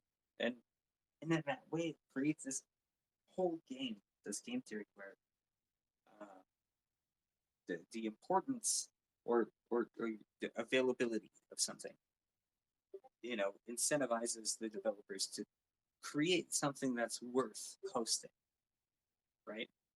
Which is somewhat more of an incentive and also like a direct attribution to the person that created it. It almost shatters the whole like copyright licensing system because the ownership is by design. Yeah, that's kind of that's kind of why I asked it, was that theory. Yeah, I think that's really great, and it's the same for games and movies and all kinds of things. Licensing for content, really depends on how you want to play your storage. Gotcha. And my second question, it's kind of a thing that's, I don't know how in the mainstream, the rumors, the information, how it would go, I guess, if unless you're in reading the back tech and all that, then I don't know how how well a person can say 100% no. But there's ideas and talks of Web 2. We're all looking at Web 3 and what that's going to be, and how we're dancing on it now.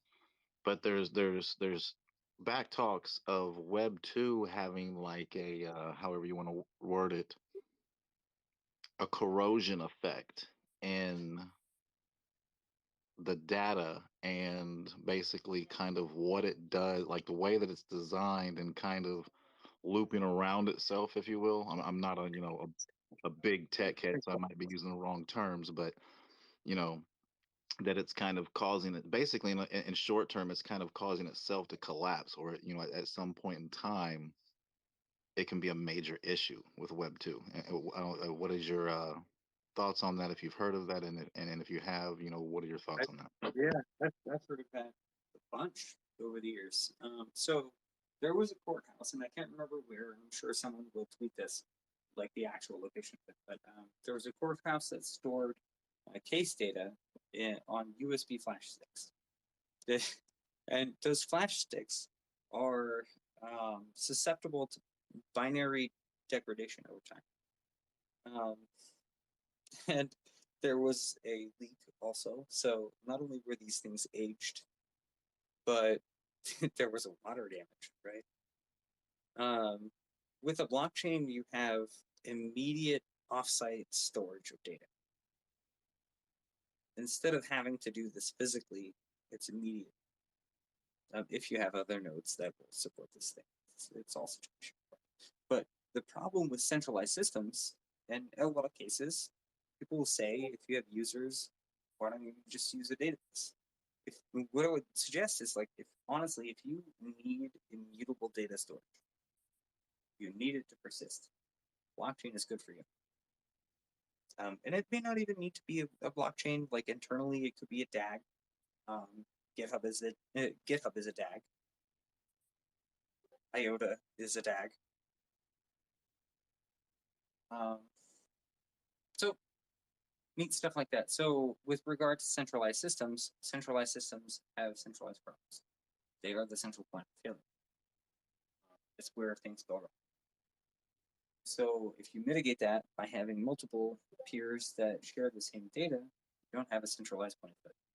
Then also, if they're double checking each other's work, you have immutable data. You have enough peers, it becomes prohibitively expensive to attack that. The more peers you have, it could scale to the point where you have more money and more resources being spent to attack this than exist on Earth, which is what make these networks so secure in the first place. Gotcha. Well, I appreciate it. I appreciate being called up, everybody. The work you guys are doing. Thomas, I was I was out there going off on people today. I'm not even gonna lie. I mean, the one of the problems I think with a lot of whatever you want to call it, the FUD, the hate, the whatever, is a lot of people, and I think David had mentioned something very similar to this earlier, is you got a lot of people in this, got their money in this, that don't know as much as they should and think that they have more whatever than they do. And so when things happen, kind of like with all the stuff that's been going on with Safe Moon and other projects, a lot of people don't realize, if you look back at some of these major corporations now, if you were the fly on the wall when they started, how many people are still there? How did all the and people that took over, and for the reasons, that's just how companies are built. That's how things are built. That's progress. you know and and it always seems like people put people up on a pedestal when they're helping them, but whenever those people that you got up on a pedestal, when they launch and succeed on their own, for themselves, and they're successful in the thing that you've been which is funny to me, the thing you've been boosting them and pushing them to be successful about, when that pays off for them, then you hate them and want to crucify them. I don't understand that, and I see that a lot all over the DeFi space. But Yeah, actually, this brings up an interesting thing, because I know we're going to wrap up soon. And I want to address this. Give a guy $100,000 out of my own money that I was paid from Sequin, right? Internet went furious. They're like, blah, he fucking stole money, right? Couldn't tell you I got paid. Now, this dude went and flipped out. This whole group of people flipped out, not knowing that John paid me. I paid him out of my back pocket, and this dude hacked a friend of mine's. Like, this is so the whole space, right? I love it, right? But there's one tiny part of it. This dude, he hacked my friend's project, tried to frame me. That's not. This is one of my tweets where I was like, "This is despicable, right? Despicable behavior needs to end." Because when a dude named Cruelty, we know his name, we have all his accounts, does something like that, it sets us all behind. Oh yeah, definitely. Yeah. I think I probably shifted that in a weird direction. It's just on the back. It's been fun. But yeah, but man, I wish you luck, and I'm gonna be here for the ride. You're gonna see my name in and out of some things, but we all rise together. That's one thing I always say, man. We all rise together. Much love. I appreciate it. Everybody have a good night. Everybody be safe out there. Thanks, Shaw. We appreciate you, man. Next we got Fab, and then after Fab, we'll bring up one more person, and then we gotta, close up shop. Unfortunately, Thomas is definitely getting tired. What's going on, Fab? Hello, can you guys hear me? You're good, man. What's going on, guys? Thank you for having me. Hey, Papa, I have a question. So, you put out a message on Discord that once you get to 100K, you're gonna drop a video for the community. Is that still gonna happen? Yeah, it is. It definitely is. I have some announcements to make.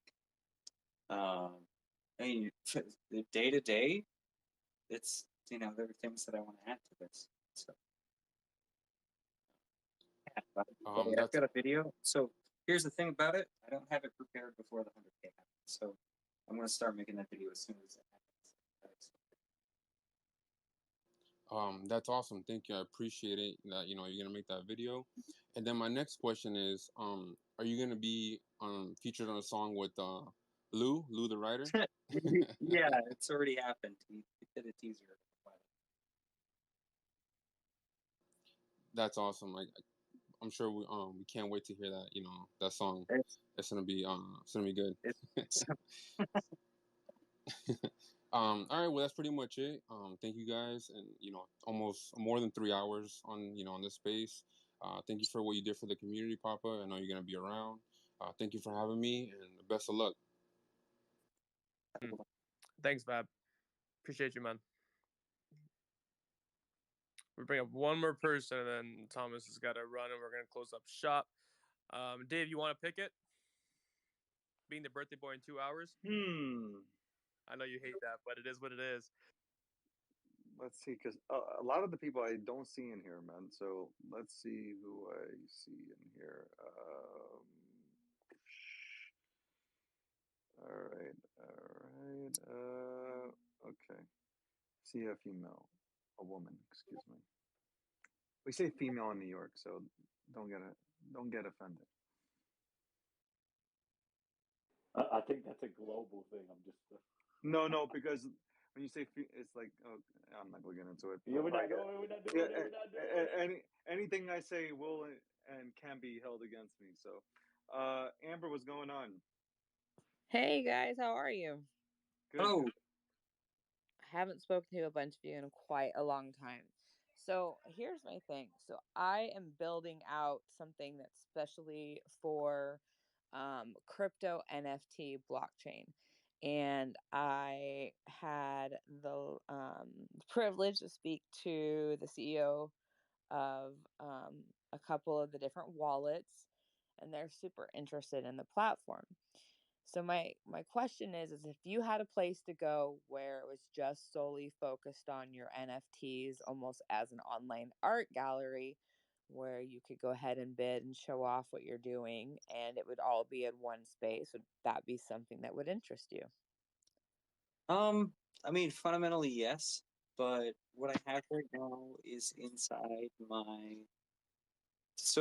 my address that I posted on Twitter, the OpenSea that's there. I'm not trying to like put it out there too much, but that's a gallery of things that have been given to me. I don't use NFTs in a financial context, so I'm not interested in buying and selling them. But So there wouldn't be any buying or selling on my platform because I don't want to get into that. I don't want to have to deal with the transactional part or the legalities of it. oh, It would be like, here's this as we have a conversation on NFTs, or as you're hosting, teaching people on NFTs, but they would have to come in and pay for a master class because there are thousands and thousands of people, to be honest, that can't even spell NFT and have no idea what it is, but really, really want to know what it is. And so there's people that are paying for master. So it's in beta. So people are actually wanting to pay for the master classes. So that's another part of it. So would that also be something that would interest anybody in this? I'd be apprehensive to say yes, definitively. Yeah. But send Sorry, me Thomas. I'm gonna say that I didn't go ahead and put her down, but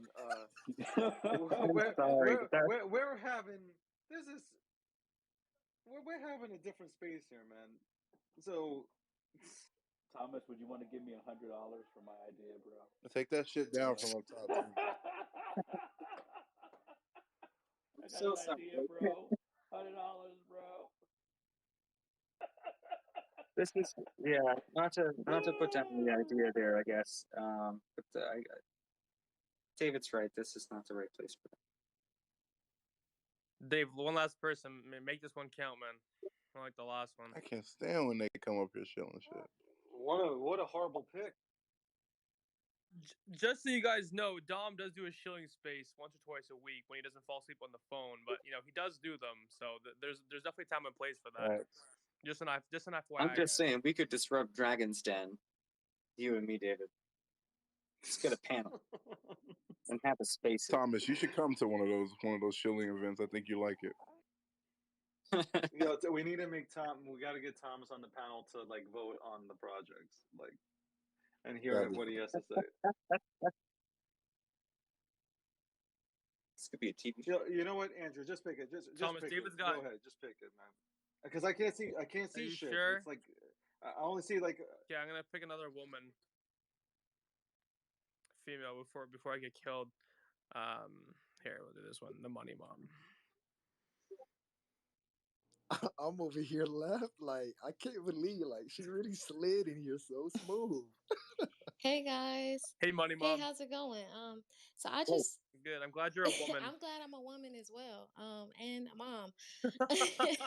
And thanks for letting me up. It's a lot of people in here. I appreciate that. And so I just wanted to comment on like ownership and copywriting, like, and people kind of afraid of that. I know that like with ownership of what happened.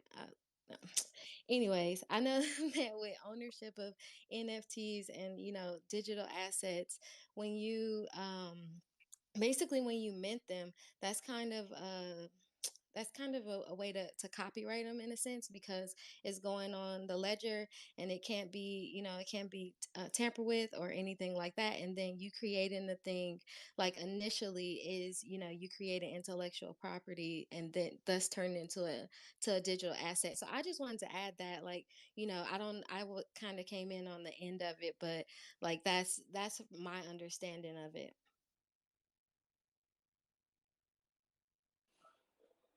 Okay, so I mean, in the United States, appreciate your thoughts tonight.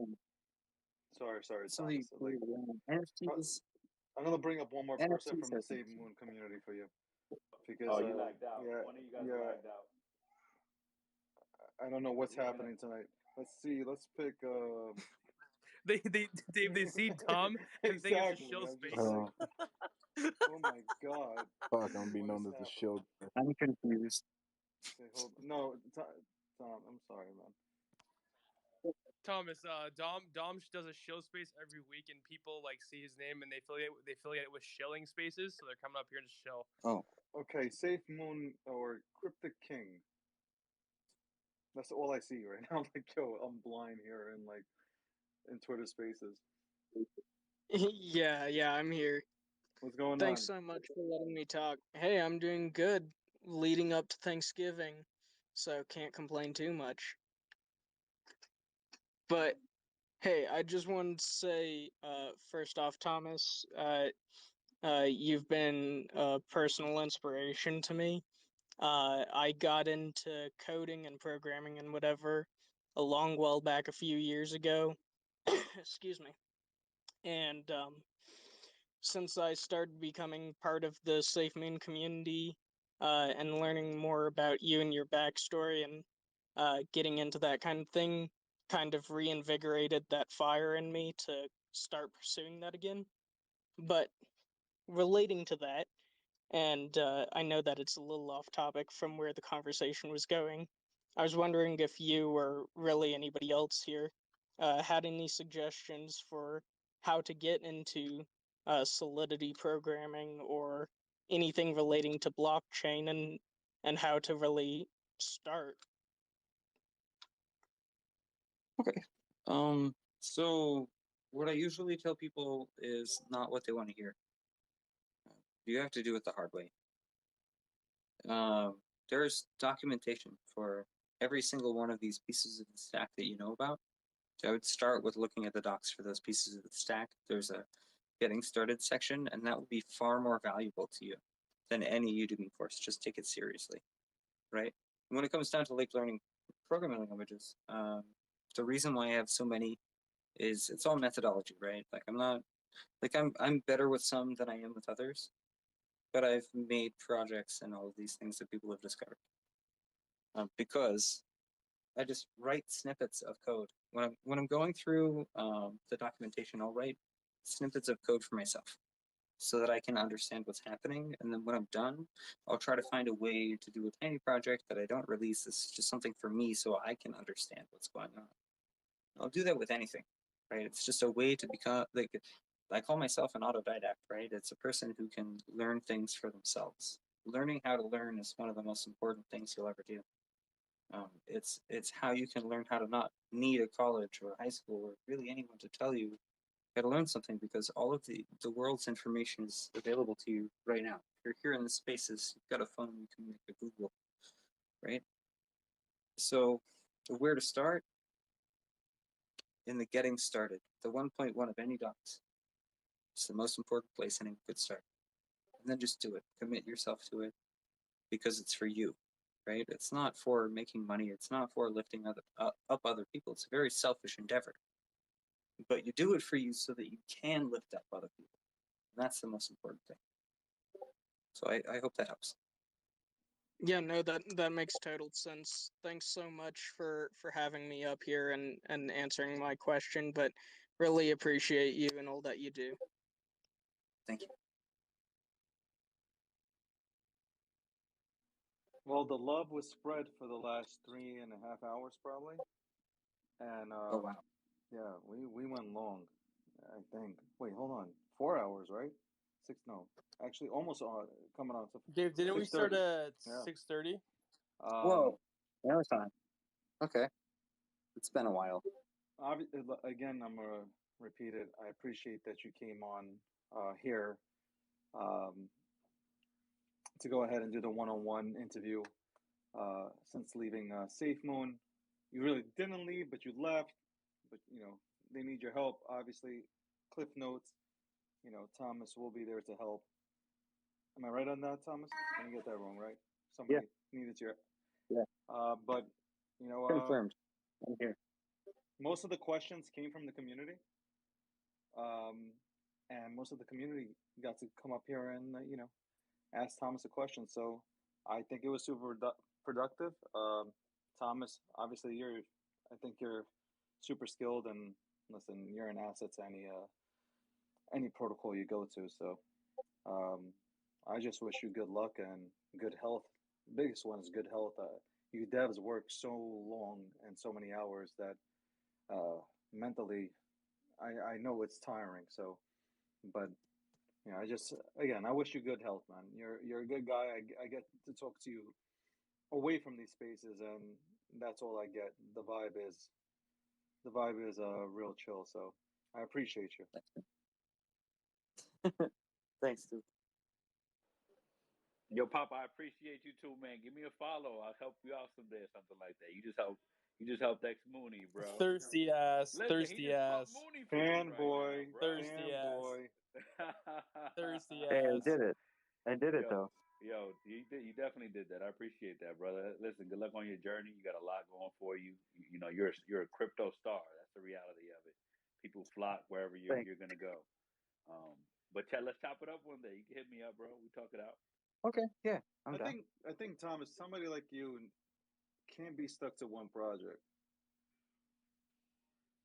You know, like that. As I was sitting back and thinking about it and hearing everybody come up here, I think you just can't be stuck to one project. You have to be everywhere in this space. So, good for you, man. Good for you. Good people build those kind of reputations.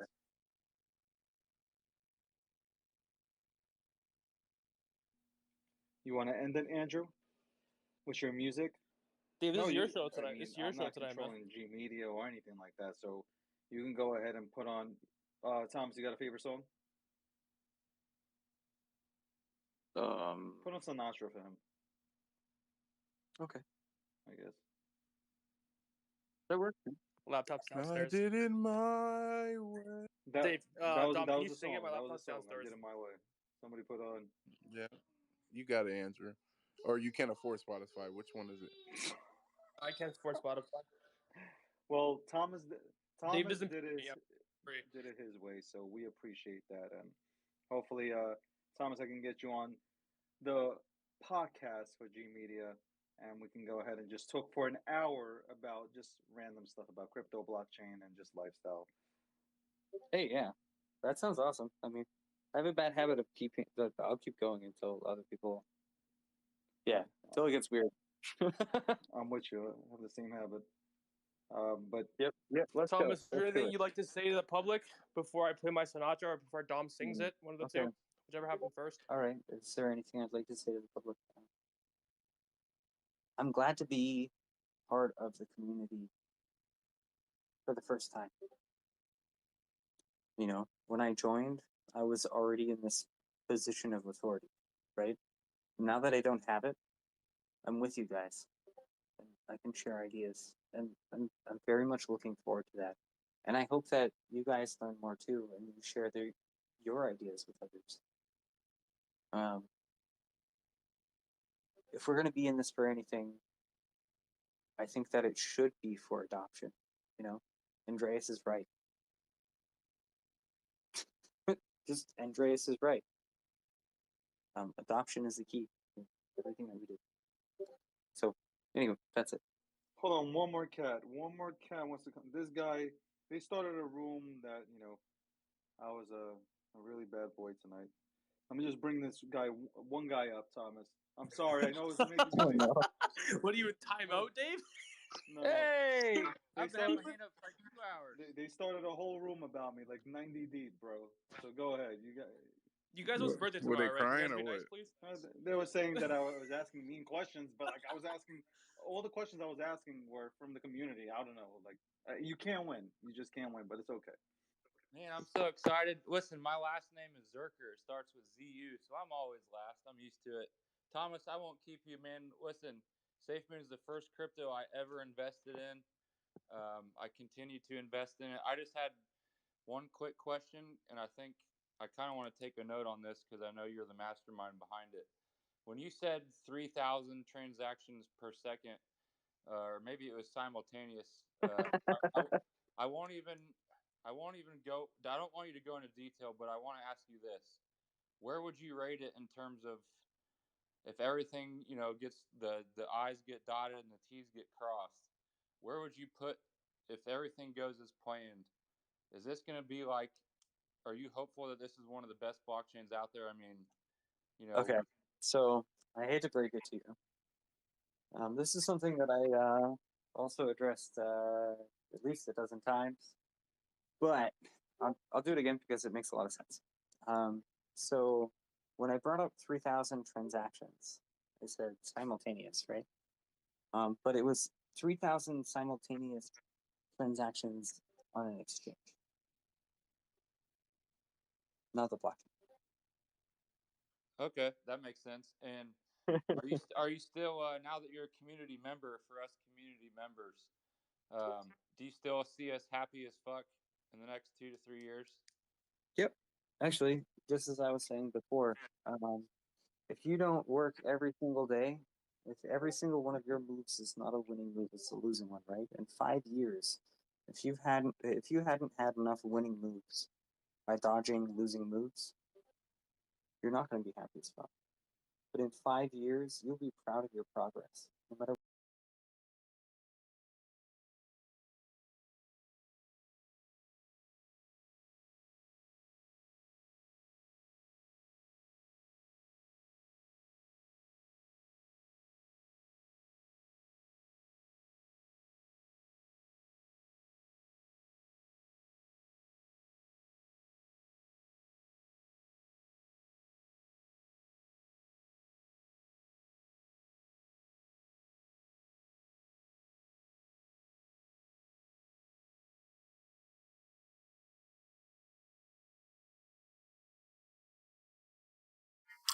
All right. Well, I guess that it ended. That's what it seems like to me. The space isn't available. It doesn't even have like a little symbol around his name anymore. So I think it just like randomly ended.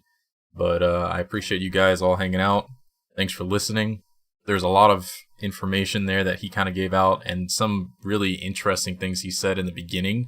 Towards the end, there was like a whole bunch of questions about stuff that I don't think was really too important, but definitely a lot of stuff that you can go back and listen to on the stream and probably find out a whole bunch of tidbits. I'm probably going to look back at this too. It's about 3 hours long though, and see what I can pick out. But if you guys enjoyed the video, go ahead and like, subscribe. I'll be making more SafeMoon videos. Thanks again.